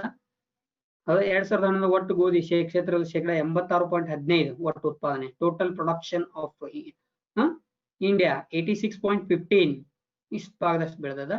ಸೊ ನೋಡಿ ಇದರಲ್ಲಿ 2011 to 12 ಪ್ರಕಾರ ಏನು ಇಳುವರಿ ಪ್ರೊಡಕ್ಷನ್ ಎಷ್ಟದ? ಉತ್ತರ ಪ್ರದೇಶ ಫಸ್ಟ್ ಅದ. ಹೌದಾ? ಪಂಜಾಬ್, ಹರಿಯಾಣ, ಮಧ್ಯಪ್ರದೇಶ್, ರಾಜಸ್ಥಾನ್, ಬಿಹಾರ್, ಗುಜರಾತ್, ಮಹಾರಾಷ್ಟ್ರ ಇತರೆ ಟೋಟಲ್ ನಮ್ಮ ಇಂಡಿಯಾದ್ದು ಕ್ಷೇತ್ರ ಇಳುವರಿ ಎಷ್ಟು ಬಂತು? ಭಾರತದ ಶೇಕಡಾ ಪ್ರಮಾಣ ಉತ್ಪಾದನೆ. ಉತ್ತರ ಪ್ರದೇಶ್ ಆಹಾರ ಬೆಳೆಗಳು ಇವೆಲ್ಲ ನಾವು ನೋಡ್ತಾ ಇರೋದು. ಈಗ ವಾಣಿಜ್ಯ ಬೆಳೆಗಳು ಇಂಪಾರ್ಟೆಂಟ್. ವಾಣಿಜ್ಯ ಬೆಳೆಗಳು ಕಬ್ಬು ಇದಕ್ಕೆ ನೋಡ್ರಿ ಹಣದ ಬೆಳೆ ಅಂತೇಳಿ ಕರೀತಾರೆ ಇದಕ್ಕೆ. ವಾಣಿಜ್ಯ ಬೆಳೆ ಅಥವಾ ಹಣದ ಬೆಳೆ. Because source of money. ಇದು ಎದಕ್ ಡಿಪೆಂಡ್ ಅದ? ಅದು ಎದಕ್ಕದ? ಇದು ಜೀವನಾಂಶವನ್ನ ಮಾಡ್ಲಿಕ್ಕೆ ಉಪಯೋಗ ಇದೆ. ಇದು ಮ್ಯಾಗಲ್ ಕ್ರಾಪ್ಸ್ ಗಳು ಎರಡು. ಇವು ಹಂಗಲ್ಲ, ಬರೀ ನಾವು ಕಬ್ಬನ್ನ ತಿನ್ನಕ್ ಆಗೋದಿಲ್ಲ. Is it right? ಇದ್ರ ಮೇಲೆ ಡಿಪೆಂಡ್ ಇಲ್ಲ ನಾವು. Source of money. ಸೊ ಅಂದ್ರೆ ಹಣ ಗಳಿಸ್ಕೊಳ್ಳಿಕ್ಕೆ ಬೆಳೀತಕ್ಕಂಥ ಇವುಗಳು ಎಲ್ಲವುಗಳು ವಾಣಿಜ್ಯ ಬೆಳೆಗಳು ಅಂತ ಕರಿತಾ ಇದೀವಿ ನಾವು ಇವಕ್ಕೆ. ವಾಣಿಜ್ಯ ಬೆಳೆ, ಹಣದ ಬೆಳೆ ಕಬ್ಬಿನೊಳಗೆ ಐ ಥಿಂಕ್ ಇದು ನಿಮ್ಗೆ ಗೊತ್ತೇ ಇದೆ, ಹೆಚ್ಚು ತೇವಾಂಶ ಬೇಕಾಗ್ತದ. I think 100 to 200 centimetre rainfall. So ಬೇಕೇ ಬೇಕು. ಸೊ ಇದು ನೋಡ್ರಿ ವೈಜ್ಞಾನಿಕ ಹೆಸರು ಸಂಖ್ಯಾರಂ ಅಫೀಸಿನೆರಂ, ಕುಟುಂಬ ಗ್ರಾಮಿನಿ, ಅದೇ ಪೊಯೆಸಿಸ್. ಕಬ್ಬು ಮತ್ತು ಗೋಧಿ ಸೇಮ್ ಫ್ಯಾಮಿಲೀಸ್ ಕ್ರಾಪ್ ಅಂತ ಕರಿತೀವಿ. ಕಬ್ಬಿನ ಉಪಯೋಗ ನಮ್ಗೆ ಗೊತ್ತೇ ಅದ. ಕಾಕಂಬಿ ಬಹಳ ಬಳಸ್ತಾ ಇದಾರೆ ಇದನ್ನ. ಇದ್ರಲಿಂದ ಹೌದಾ? ಸಕ್ಕರೆ ಆಗ್ತಾ ಇದೆ. ಐ ಥಿಂಕ್ ಇದೇ ನೀವೇನ್ ಮದ್ಯಪಾನ ಸುರಪಾನ ಅವೇನ ಕರಿತಿರಲ್ಲ ನೀವೆಲ್ಲ ಇದ್ರಲಿಂದ ಅಂದ್ರೆ ಕಾಕಂಬಿಲಿಂದಾನೆ ಮತ್ ಮುಂದೆ ಏನೇನೋ ಇವು ಆಗ್ತಾ ಹೋಗ್ತವೆ, ಅದನ್ನ ಮೂಲ ಬಳಸ್ಕೊತಾ ಹೋಗ್ತಾರೆ. ಅಂಡ್ ಇದ್ರ ಮೇಲೆ ಏನಿದಾವೆ, ಇಂಡಸ್ಟ್ರಿ ಡಿಪೆಂಡ್ ಆಗಿದೆ. ಮತ್ತೆ ಕೈಗಾರಿಕೆ ಅಂತ ಏನ್ ಕರಿತಾ ಹೋಗ್ತಿರ್ಲಿ ನೀವು.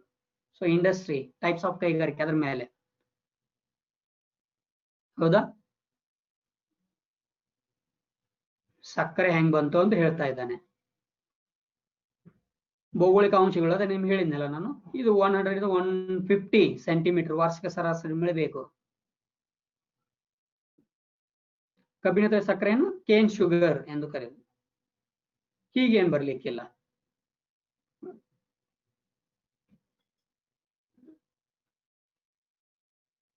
ಕಬ್ಬು ಬೆಳೆಯೋದ್ರೊಳಗೆ ಉತ್ತರ ಪ್ರದೇಶ ಫಸ್ಟ್ ಅದ, according to 2011 and 12.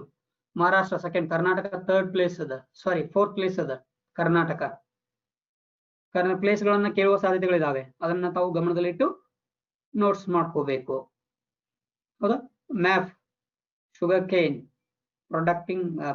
Production map, Tamil Nadu Karnataka. ಇದು ಕಮರ್ಷಿಯಲ್ ಕ್ರಾಪ್, ಇದು ಹತ್ತಿ.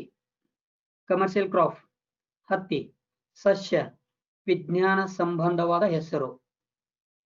ಸಸ್ಯ ವಿಜ್ಞಾನ ಸಂಬಂಧವಾದ ಹೆಸರು ಗಾಸ್ಪಿಯಂ ಕುಟುಂಬ, ಮಲ್ಫೇಶಿ ಫ್ಯಾಮಿಲಿ ಆಫ್ ಕಾಟನ್. ಇಂಗ್ಲಿಷ್ ನೊಳಗ ಕಾಟನ್ ಅಂತ ಕರಿತೀವಿ, ಇದ್ರ ಫ್ಯಾಮಿಲಿ ಮಲ್ಫೇಶಿ. ಬಟ್ ಇದು ಸೈಂಟಿಫಿಕ್ ನೇಮ್ ಗಾಸ್ಪಿಯಂ. ಗಾಸ್ಪಿಯಂ ಅಂತ ಕರಿತಾ ಹೋಗ್ತೀವಿ ನಾವು ಇದಕ್ಕೆ. ಹತ್ತಿಯು ಕೂಡ ಹೆಚ್ಚು ಇದು ಬೇಕು, ಏನು ತೇವಾಂಶ ಇರಲೇಬೇಕು. ಅಂದ್ರೆ ಐ ಥಿಂಕ್ 50 to 1000 ಸೆಂಟಿಮೀಟರ್ ವಾರ್ಷಿಕ ಆನ್ಯುವಲ್ ರೈನ್ಫಾಲ್ ಬೇಕು.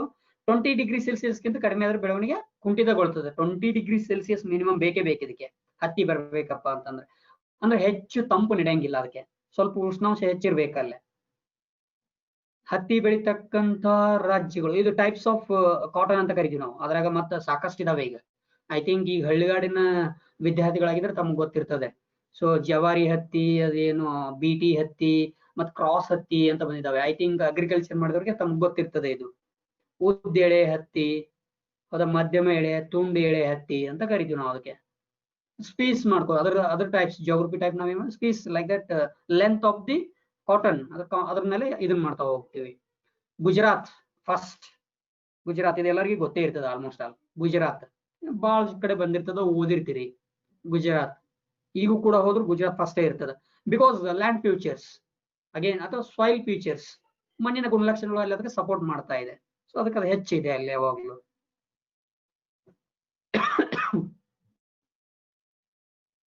ನಮ್ ಕರ್ನಾಟಕ ಹತ್ತಿಯಲ್ಲಿ, ಹೌದಾ? Karnataka. And then commercial crop ಆಯ್ತು. ನೇಡು ತೋಟದ ಬೆಳೆಗಳು, ಅಥವಾ ಇವಕ್ಕೆ ಇನ್ನೊಂದು ಹೆಸರು ಪಾನೀಯ ಬೆಳೆಗಳು ಅಂತ ಕೂಡ ಕರಿತಾ ಹೋಗ್ತೀವಿ ನಾವು. ಇವಕ್ಕೆ ನೆನಪಿರ್ಲಿ ನಿಮ್ಗೆ, ನಾನು ಹೇಳಿದ್ದೀನಿ ಮೊದ್ಲೇ, ಕ್ರಾಪ್ಸ್ ಗಳನ್ನ ಕೊಟ್ಟು ಯಾವ ಬೆಳೆಗಳು ಎದಕ್ಕೆ ಸಂಬಂಧ ಇದಾವೆ ಅಂತ ಎಲ್ಲಾನು ಕೊಟ್ಬಿಡ್ತಾನೆ. ಆಹಾರ ಬೆಳೆಗಳು ಯಾವುವು, AB. ವಾಣಿಜ್ಯ ಬೆಳೆಗಳು ಯಾವುವು, AB. ಹೌದಾ? ಪಾನೀಯ ಬೆಳೆಗಳು ಯಾವುವು, AB. ನೇಡು ತೋಟದ ಬೆಳೆಗಳು ಅಂತ ಕರಿತಾ ಹೋಗ್ತೀವಿ ನಾವು. ಅದಕ್ಕೆ ತೋಟಗಳನ್ನ ಮಾಡುವ ಮೂಲಕ ಚಹಾ, ಇವು ಎಲ್ಲವೂ ತಮ್ಮ ಗಮನಕ್ಕೆ ಇರ್ಲಿ. ಚಹಾನ ಯಾವಾಗ್ಲೂ ಇಳಿಜಾರು ಪ್ರದೇಶದಲ್ಲಿ ಬೆಳೀತಾ ಇರ್ತೀವಿ. For example Chikmagalur. ಸೊ ಆ ಕಡೆದವ್ರು ಯಾರಂದ್ರೆ ತಮ್ಗೆ ಗೊತ್ತಾಗ್ತಾ ಹೋಗುತ್ತೆ, ಇದ್ರ ಬಗ್ಗೆ ಐಡಿಯಾ ಇರ್ತದ. ಯಾಕಂದ್ರೆ ಇದಕ್ಕೆ ನೀರು ಯಾವಾಗ್ಲೂ ಸರಾಗವಾಗಿ ಒಂದು ಪ್ರದೇಶದಿಂದ ಅಥವಾ ತನ್ನ ಅಲ್ಲಿ ಏನ್ ಕ್ರಾಪ್ಸ್ ಇರ್ತದಲ್ಲ ಅದ್ರ ಕೆಳಗಡೆ ಹಾದು ಹೋಗ್ಬೇಕು, ನಿಲ್ಬಾರ್ದದು. ಸೊ ಆ ಜಾತಿಗೆ ಸೇರಿರ್ತಕ್ಕಂಥದ್ದು. ಥಿಯೇನ್ ಎಂಬ ಪದಾರ್ಥವನ್ನ ಇದು ಏನ್ ಮಾಡಿರ್ತದ, ಒಳಗೊಂಡಿರ್ತದ. ಚಹಾ ಒಳಗೊಂಡಿರುವ ಪದಾರ್ಥ ಯಾವುದು, ಹಿಂಗ್ ಕೇಳುವ ಸಾಧ್ಯತೆಗಳಿದಾವೆ. ಥಿಯೇನ್ ಉಷ್ಣವಲಯದಲ್ಲಿ ಪೊದೆ ಅಂತ ಗಿಡದವು, ಅಂದ್ರೆ ಪೊದೆ ಆಗಿರ್ತಾವೆ ಯಾವಾಗ್ಲೂ. ಎಲೆಗಳಿಂದ ಚಹಾ ತಯಾರಿಸ್ತಾರೆ. ಟೈಮ್ ಬಹಳ ಶಾರ್ಟ್ ಇರೋದ್ರಿಂದ ಅದಕ್ಕೆ ನಾನು ಹೀಗೆ ತೋರಿಸ್ತಾ ಇದ್ದೀನಿ. PPT ಮಾಡಕ್ ಆಗ್ಲಿಲ್ಲ ನನಗೆ. ಅಲ್ಲಿ ನಿಮ್ಗೆ ಚಹಾದ್ದು ಹೆಂಗ್ ಬೆಳಿತಾರ ಅನ್ನೋದು ಒಂದು ಪಿಕ್ಚರ್ ಕೂಡ ಬರ್ತಾ ಹೋಗ್ತವೆ, available. If you want get it. ಹೌದಾ? ಚಹಾವನ್ನ ಪಾನೀಯಗಳ ರಾಣಿ ಎನ್ನುವರು. ಎಸ್, ಇದು ಗೊತ್ತಿರ್ಲಿ. ಚಹಾ, 2 ಕಾಫಿ, ಚಹಾ ಏನೇನು ಗೊತ್ತಿರ್ಬೇಕು. ಪಾನೀಯ ಬೆಳೆಗಳು ಯಾವಾಗ್ಲೂ ಚಹಾ ಮತ್ತು ಕಾಫಿ. ಹೌದಾ? ಇದು ಭೌಗೋಳಿಕ ಅಂಶಗಳು ಏನೇನ್ ಬೇಕು. 20 ಡಿಗ್ರಿ ಸೆಲ್ಸಿಯಸ್ ನಿಂದ 30 ಡಿಗ್ರಿ ಸೆಲ್ಸಿಯಸ್ ಉಷ್ಣಾಂಶ ಇರಬೇಕು. ಬೆಟ್ಟದ ಹೇಳಿನಲ್ಲ ನಿಮ್ಗೆ ಆಗಲೇ, ಬೆಟ್ಟದ ಇಳಿಜಾರುಗಳಲ್ಲಿ ಯಶಸ್ವಿಯಾಗಿ ಬೆಳೀತಾರೆ ಇದನ್ನ.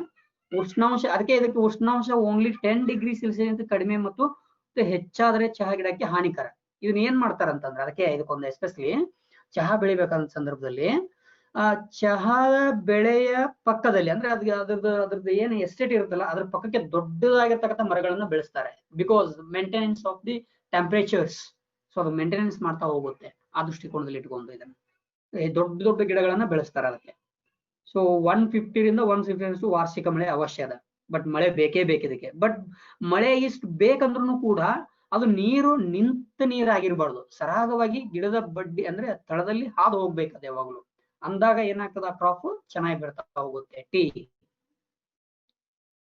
ಹೌದಾ, ಈ ಚಹಾ ಗಿಡಕ್ಕೆ ನೆರಳು ಅಗತ್ಯವಾಗಿ, ಅದ ನಿಮ್ಗೆ ಹೇಳಿದ್ನಲ್ಲ, ಆದ ಕಾರಣ ಚಹಾ ಗಿಡ ನೆರಳು ನೀಡುವ ಮರಗಳೊಂದಿಗೆ ಬೆಳೆಸ್ತಾರೆ ಇದನ್ನ. ಚಹಾದ ಸಸ್ಯ ವಿಜ್ಞಾನ ಸಂಬಂಧದ ಹೆಸರು ಕೆಮೇಲಿಯಾಥಿಯಾ ಅಂತ ಹೇಳಿ. ಬಟ್ ಫ್ಯಾಮಿಲಿ ಟಿಯೇಸಿ ಫ್ಯಾಮಿಲಿ, ನೋಟ್ ಮಾಡ್ಕೋಬೇಕು ಇವುಗಳನ್ನೆಲ್ಲರೂ ತಾವು. ಕುಟುಂಬ ಫ್ಯಾಮಿಲಿ ಕೇಳ್ತಾನೆ, ಹೌದಾ, ಚಹಾದ್ದು.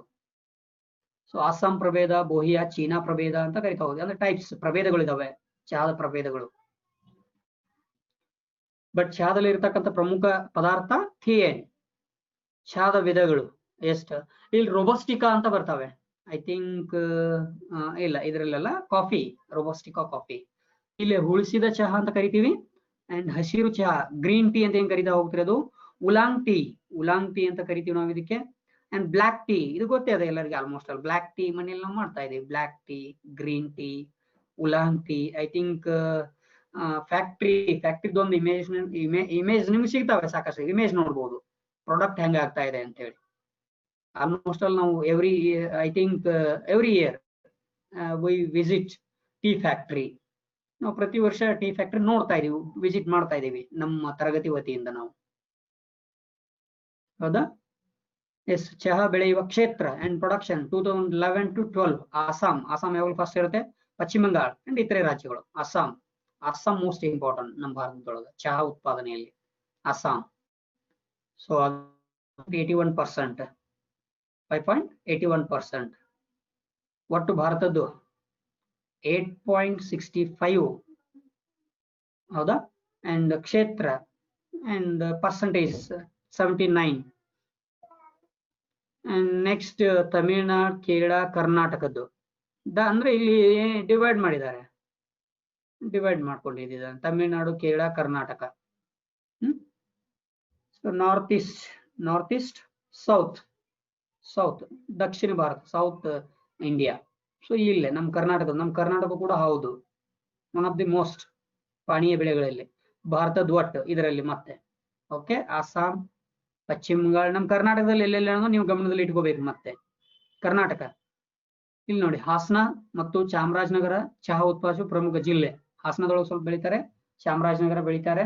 So coffee almost all Chikmagalur coffee ಬಹಳ ಫೇಮಸ್ ಆಗಿರತಕ್ಕಂಥದ್ದು. ಕಾಫಿ ನಾನು ಹೇಳಿದ್ನಲ್ಲ, ಪಾನೀಯ ಬೆಳೆಗಳಲ್ಲಿ ಇವೆರಡು ಇಂಪಾರ್ಟೆಂಟ್, ಚಹಾ ಮತ್ತು ಕಾಫಿ. ಕಾಫಿಯ ಪ್ರಭೇದಗಳು, ಕಾಫಿಯಲ್ಲಿ 3 ಪ್ರಭೇದಗಳಿವೆ. ಒಂದು robusta, arabica and liberica coffee ಅಂತ ಕರಿತೀವಿ.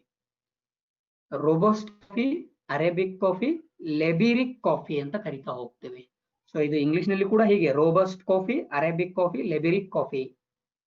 ಕಾಫಿ ಇವು ಎಷ್ಟು ಪರ್ಸೆಂಟೇಜ್ ಅದ ಕಾಫಿ ಬೆಳೆ, ರೋಬಸ್ಟಿಕಾ ಕಾಫಿ ಎಷ್ಟು ಪರ್ಸೆಂಟೇಜ್ ಅದ, ಅರೇಬಿಕ್ ಕಾಫಿ ಎಷ್ಟು ಪರ್ಸೆಂಟೇಜ್ ಅದ, ಇದು ಹೌದಾ 31.1 ಒಟ್ಟು ಕಾಫಿ, ಹೌದಾ.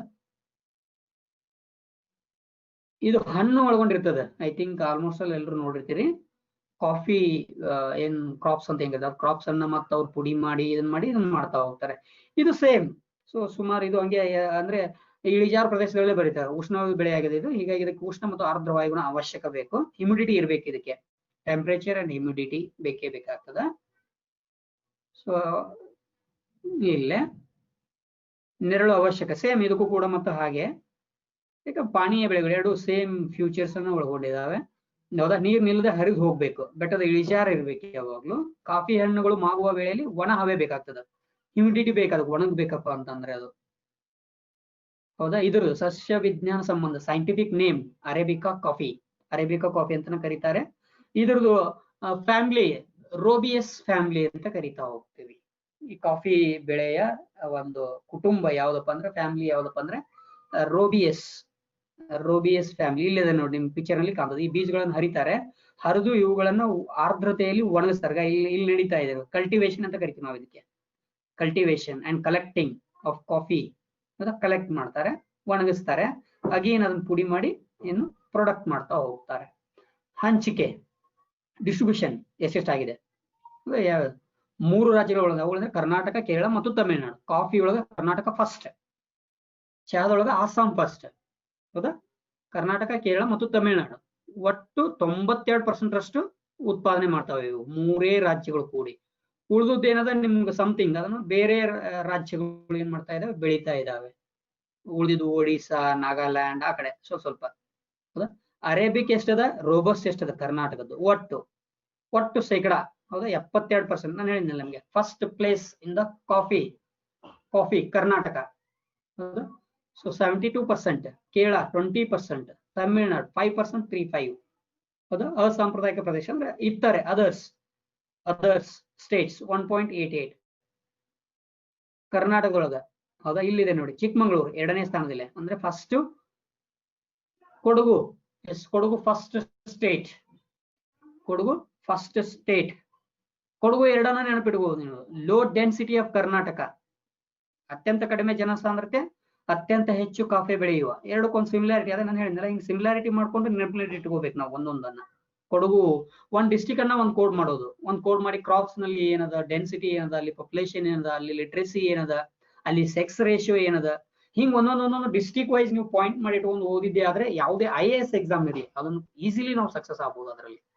ಕೇರಳ ಹೌದಾ, ಚಿಕ್ಕಮಗಳೂರು 2ನೇ ಸ್ಥಾನದೊಳಗದ. ಅದು ಹಾಸನ ಮತ್ತು ಮೈಸೂರು ಕಾಫಿ ಉತ್ಪಾದ ಇತರೆ ಸ್ವಲ್ಪ ಪರ್ಸೆಂಟೇಜ್, ಅದೊಂದು ಸ್ವಲ್ಪ. Kerala next, Tamil Nadu, others. ಹೌದಾ? ಕಾಫಿ ಬೆಳೀತಕ್ಕಂಥದ್ದು ಇದು ಒಟ್ಟ ಭಾರತ ಕಾಫಿ ಬೆಳೀತಕ್ಕಂಥ ರಾಜ್ಯಗಳು ಇಲ್ಲಿದೆ ನೋಡಿ.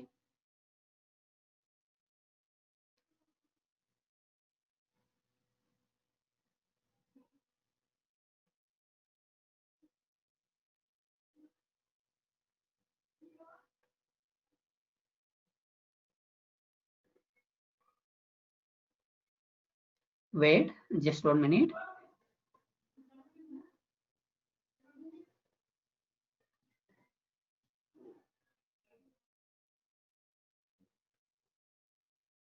Is it visual? ಕಾಣ್ತಾ ಇದೆ? ಕಾಣ್ತಾ ಇದೆ ಇದು? ಕಾಣಿಸ್ತಾ ಇದೆ. Thank you. ಇಲ್ಲಿ ನೋಡಿ. Yes, now time is over. Only discussion to 5 minutes or 2 minutes. Competitive previous exams ಇದ್ದು ಕ್ವಶನ್ ಪೇಪರ್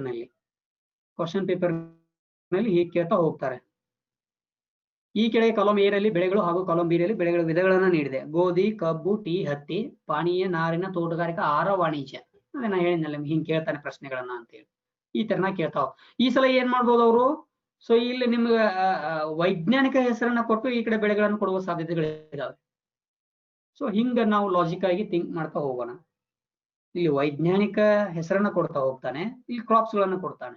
ಸೊ ಅದನ್ನ ಹೊಂದಿಸಿ ಅಂತ ಈ ತರ ಕೊಡ್ತಾ ಹೋಗ್ತಾನೆ. ಹೌದಾ? ಇಲ್ಲಿ ನಮ್ಗ ಮೊದ್ಲು ಒಂದು ಗೊತ್ತಿತ್ತಂದ್ರೆ ಹೆಂಗೆ ಕ್ಲೂ ನಾನು ಹೇಳಿದೆ ನಿಮ್ಗೆ. ಐ ಥಿಂಕ್ ಗೋಧಿ ಗೊತ್ತದ, ಆಹಾರ ಬೆಳೆ ಅಂತ ಗೊತ್ತದ, ಆಹಾರ ಬೆಳೆ. ಸೊ ಏಕ ಹಾಗಾದ್ರೆ ಏನದ? ಇಲ್ಲಿ 4ನೇದದ. ಏಕ 4 ಯಾವ್ದದ? ಇದೇ ಅದ. ಮತ್ 4 ಯಾವ್ದು ಬಂದಿಲ್ಲ ಇದರಲ್ಲಿ. ಹೌದಾ? ಹಾಗಾದ್ರೆ ಇದೇ ಉತ್ತರ. ಏಕೆ 4, ಇದೇ 3 ಉತ್ತರ ಸರಿಯಾದ ಉತ್ತರ. ಹಿಂಗ ಅರ್ಥ ಮಾಡ್ತಾ ಹೋಗುದು. ಭಾರತದಲ್ಲಿ ಪ್ರಾರಂಭಿಸಿದ ಮೊದಲ ರೈಲು ಮಾರ್ಗ ಕೇಳಿದಾನ ಇದನ್ನ. ಸೊ ನಾನು ಆಗಲೇ ಹೇಳಿದ್ದೇನೆ, ಬೆಂಗಳೂರಿಂದ ಚೆನ್ನೈ ಅಥವಾ ಮಡ್ರಾಸ್ ರೈಲ್ವೆ ಕಂಪ್ನಿ ಅಂತ ಏನ್ ಕರೀತಾರೆ ಅದು. ಸೊ ಬೆಂಗಳೂರಿಂದ ಚೆನ್ನೈಗೆ ಸ್ಟಾರ್ಟ್ ಆಗ್ತಾ ಹೋಗುತ್ತೆ. ಅದು ಇದು. ನೆಕ್ಸ್ಟ್, ಕರ್ನಾಟಕದಲ್ಲಿ ಹಾದು ಹೋಗುವ ಅತ್ಯಂತ ಉದ್ದ ರಾಷ್ಟ್ರೀಯ ಹೆದ್ದಾರಿ ನಿಮ್ಗೆ ಹೇಳಿದ್ನಲ್ಲ 13 ಕೇಳಿದಾನೆ ಇದನ್ನ ಲಾಸ್ಟ್ ಟೈಮ್ ನಲ್ಲಿ ಅಂತ ಹೇಳಿ. ಅದೇ ಇದು. ಸೊ ಹಾಗೆಲ್ಲ ನಾನು ನಿಮ್ಗೆ ಹೇಳಿದ್ದೀನಿ, ಕೊಪ್ಪ, ಶಿವಮೊಗ್ಗ, ಚಿತ್ರದುರ್ಗ, ಹೊಸಪೇಟೆ, ವಿಜಯಪುರ. ಹೌದಾ? ಎಸ್, ಇಲ್ಲೇ ನಮ್ಗೆ ಇದನ್ನು ಫಾರ್ಮುಲಾ ಹಾಕಿ ಕೊಟ್ಟಿದ್ದೀನಿ ತಮಗೆ ನಾನು. ಈ ಪ್ರಶ್ನೆ ಮತ್ತೆ ರಿಪೀಟ್ ಆಗೋ ಸಾಧ್ಯತೆಗಳಿದಾವೆ. ಇದು ಆಲ್ಮೋಸ್ಟ್ ಆಲ್ ಯಾರಿಗೆ ಗೊತ್ತಾಗೋದಿಲ್ಲ ಅಂತ ನಾನು ಭಾವಿಸಿದ್ದೀನಿ. Those who are not attending the any trainings ಯಾವುದೇ ಕಾಂಪಿಟೇಟಿವ್ ಟ್ರೈನಿಂಗ್ಸ್ ಇಷ್ಟು ಐ ಥಿಂಕ್ ಹೇಳಿಕ್ಕಿಲ್ಲ ಅಂತ ಭಾವಿಸಿದ್ದೇನೆ ನಾನು. ಸೊ 14 ಚದರ ಕಿಲೋಮೀಟರ್ ವಿಸ್ತೀರ್ಣ ಹೊಂದಿರುವ ಒಂದು ಪ್ರದೇಶ, ಅದು density density is equal to total population divided by total geographical area. So ಇದನ್ನ ಮಾಡಿದ್ರೆ ಇದು ಬಂದೇ ಬರ್ತದೆ ನಿಮಗೆ. ಡೆನ್ಸಿಟಿ ಎಷ್ಟದ ಅದನ್ನು ಕಂಡು ಹಿಡ್ಕೋಬಹುದು, ಇದರಲ್ಲಿ ಸೆಕ್ಸ್ ರೇಷಿಯೋನು ಕಂಡು ಹಿಡ್ಕೋಬಹುದು. ಸೊ ನಾನು ಎರಡು ಫಾರ್ಮುಲಾ ಹಾಕಿಕೊಟ್ಟು ತಮಗೆ ಹೇಳಿದ್ದೀನಿ ನಾನು. ಎಷ್ಟಿದೆ ಅಂತ ಹೇಳ್ಬೇಕಾದ್ರೆ ನೀವು ಒಂದ್ಸತಿ ಮನೆಯಲ್ಲಿ ಟ್ರೈ ಮಾಡಬಹುದು, ಅಥವಾ ಬೇರೆ ಇದರದೇ ಎಕ್ಸಾಂಪಲ್ ನ ತಗೊಂಡು ಟ್ರೈ ಮಾಡಬಹುದು. ಓಕೆ, ಇನ್ನೊಂದು ತಮಗೆ ಇಲ್ಲಿ ಇನ್ನೊಂದು ಪ್ರಶ್ನೆ ಬರ್ತದ. ಏನ್ ಬರ್ತದ? ಜನಸಂಖ್ಯಾ ಬೆಳವಣಿಗೆಗೆ ಮುಖ್ಯ 3 ಅಂಶ. ಐ ಥಿಂಕ್ ಏನದ average growth of the populations. ಜನನ ಮರಣ ಮತ್ತು ಜನನ ಮರಣ ಮತ್ತು ವಲಸೆ, ಜನನ ಮರಣ ಮತ್ತು ಆಯಸ್ಸು, ಜನನ ಮತ್ತು ಮರಣ ಮತ್ತು ಶಿಕ್ಷಣ ಅಂತ ಜನನ ಮರಣ ಮತ್ತು ವಲಸೆ ಬೆಳವಣಿಗೆ ಎವರೇಜ್ ಗ್ರೌತ್. ಸೊ ಇದಕ್ಕಿದು ಉತ್ತರ ಅಂತ ತಿಳ್ಕೊಳ್ಳಿ ನೀವು, ಹೌದಾ? ಸೊ ಇದು ಇಷ್ಟು. I hope all of you understanding my discussion or my concept. So I would like to thank all organizer and Karnataka State Akmadevi Women's University given a wonderful opportunity for sharing my views and ideas. Thank you very much. Any doubts? Ask.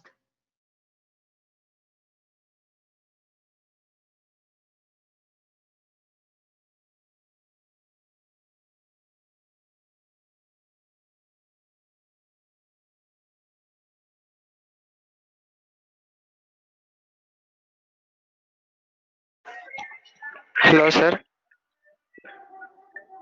Hello sir, namaste.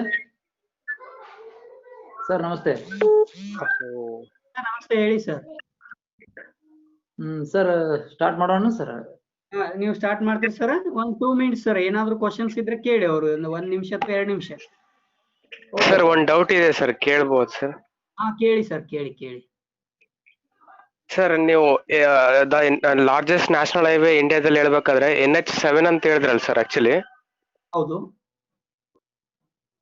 Sir ಅದು ಇತ್ತೀಚೆಗೆ name change ಮಾಡಿದೆ sir. Actually NH44 ಅಂತ ಇದೆ,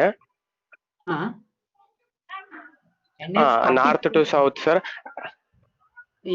sir ಅದು ಈಗ ಯಾವ reference ಮಾಡಿ sir ಅದು ಇತ್ತೀಚೆಗೆ ಆಕ್ಚುಲಿ ಸರ್ ಈಗ ಮೆಟ್ರೋಪಾಲಿಟನ್ ಸಿಟೀಸ್ಗೆಲ್ಲ ನಂಬರ್ ಚೇಂಜ್ ಮಾಡಿದ್ದಾರೆ ಸರ್ ಈಗ. ಸರ್ ಅದೇ ರೀತಿ ಸ್ವಲ್ಪ ಕನ್ಫ್ಯೂಸ್ ಆಯ್ತು, ಈಗ ಎಕ್ಸಾಮ್ ಕೇಳಿದ್ರೆ ಯಾವ ರೀತಿ ಹಾಕೋದಂತ ಹೇಳಿ. ನೀವು ಮೆಟ್ರೋಪಾಲಿಟನ್ ಬಿಟ್ಬಿಡಿ, one of the types of transport ಕೂಡ ಹೌದು. ಅದರಲ್ಲಿ ಎಸ್ಪೆಷಲಿ ಲ್ಯಾಂಡ್ ಟ್ರಾನ್ಸ್ಪೋರ್ಟ್ ಅಂತ ಕರಿತಾ ಹೋಗ್ತೀವಿ ನಾವು ಅದಕ್ಕೆ. ಸಾರಿ, ಅದು ಯಾವುದು ರೈಲ್ವೆ ಟ್ರಾನ್ಸ್ಪೋರ್ಟ್ ನಲ್ಲಿ ಬರ್ತದೆ ಮೆಟ್ರೋಪಾಲಿಟನ್. ನೀವು ಅದಕ್ಕೆ ಅಟ್ಯಾಚ್ ಮಾಡಕ್ಕೆ ಹೋಗ್ಬೇಡಿ. ನೀವು ಯಾವುದೇ ಏನೇ ಮಾತಾಡ್ಬೇಕಾದ್ರೂ ಗವರ್ಮೆಂಟ್ ಪಬ್ಲಿಕೇಶನ್ ಇನ್ಫಾರ್ಮೇಶನ್ ಪ್ರೂಫ್ ಇದ್ರ ಮಾತ್ರ ಅದು ಕನ್ಸಿಡರ್ ಆಗ್ತದ. ಐ ಥಿಂಕ್ ನಾನ್ ಹೇಳಿದೆ, ಯಾವುದೋ ಒಬ್ರು ಬುಕ್ಕ ಬರೆದ್ರು ಅದ್ರಲ್ಲಿ ಏನೋ ಚೇಂಜ್ ಇದೆ ಸರ್ ಅಂತಂದ್ರೆ ಒಪ್ಪಿಕೊಳ್ಳೋದಿಲ್ಲ government. Any government publication information is evidence of the answer. Is it right? Are you understood my point? Yes sir, really. SLC textbook ಗಳಾಗಿರ್ಬಹುದು, ಅದು ಗವರ್ಮೆಂಟ್ ಪಬ್ಲಿಕೇಶನ್ ಮಾತ್ರ ಇದ್ರೆ. ನೀವು ಕಾಲೇಜ್ ಯಾವುದೇ pre university colleges publications book ಗಳಾಗಿರ್ಬೋದು, ಅದರಲ್ಲಿ ಏನ್ final ಆಗಿರ್ತದೆ ಅದೇ ಇರ್ತದೆ ಯಾವಾಗ್ಲೂ. ನೀವು ಬೇರೆದವ್ರು ತಗೊಂಡ್ಬಂದು ಬೇರೆದವ್ರದ್ದು ಅದಕ್ಕೆ ಟ್ಯಾಗ್ ಮಾಡಿ ಕನ್ಫ್ಯೂಷನ್ ಮಾಡ್ಕೊಳಕ್ ಹೋಗ್ಬೇಡಿ. NH7 is the largest NH ಇನ್ ಇಂಡಿಯಾದಲ್ಲಿ ಅದೇ ಉದ್ದವಾಗಿರ್ತಕ್ಕಂಥ ರಾಷ್ಟ್ರೀಯ ಹೆದ್ದಾರಿ. Okay, thank you sir, thank you. Okay, welcome.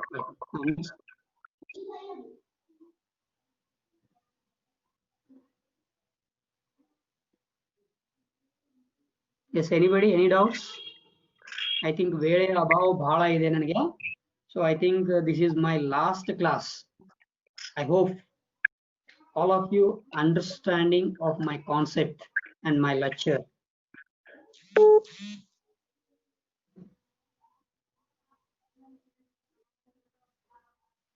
Any doubts? Shall I give on next resource person? Okay sir. Okay sir, thank you sir. Okay sir. Presenter ಮಾಡ್ರಿ sir. Yes sir, one minute sir.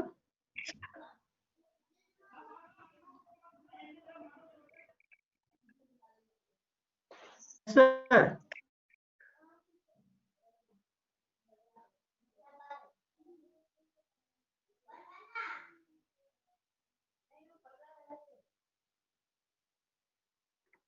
Hello Yes, sir. You can talk with. Sir ಮಾಡಿ sir, ನೀವು ಮಾತಾಡಿ sir, class start ಮಾಡಿ sir. Okay sir.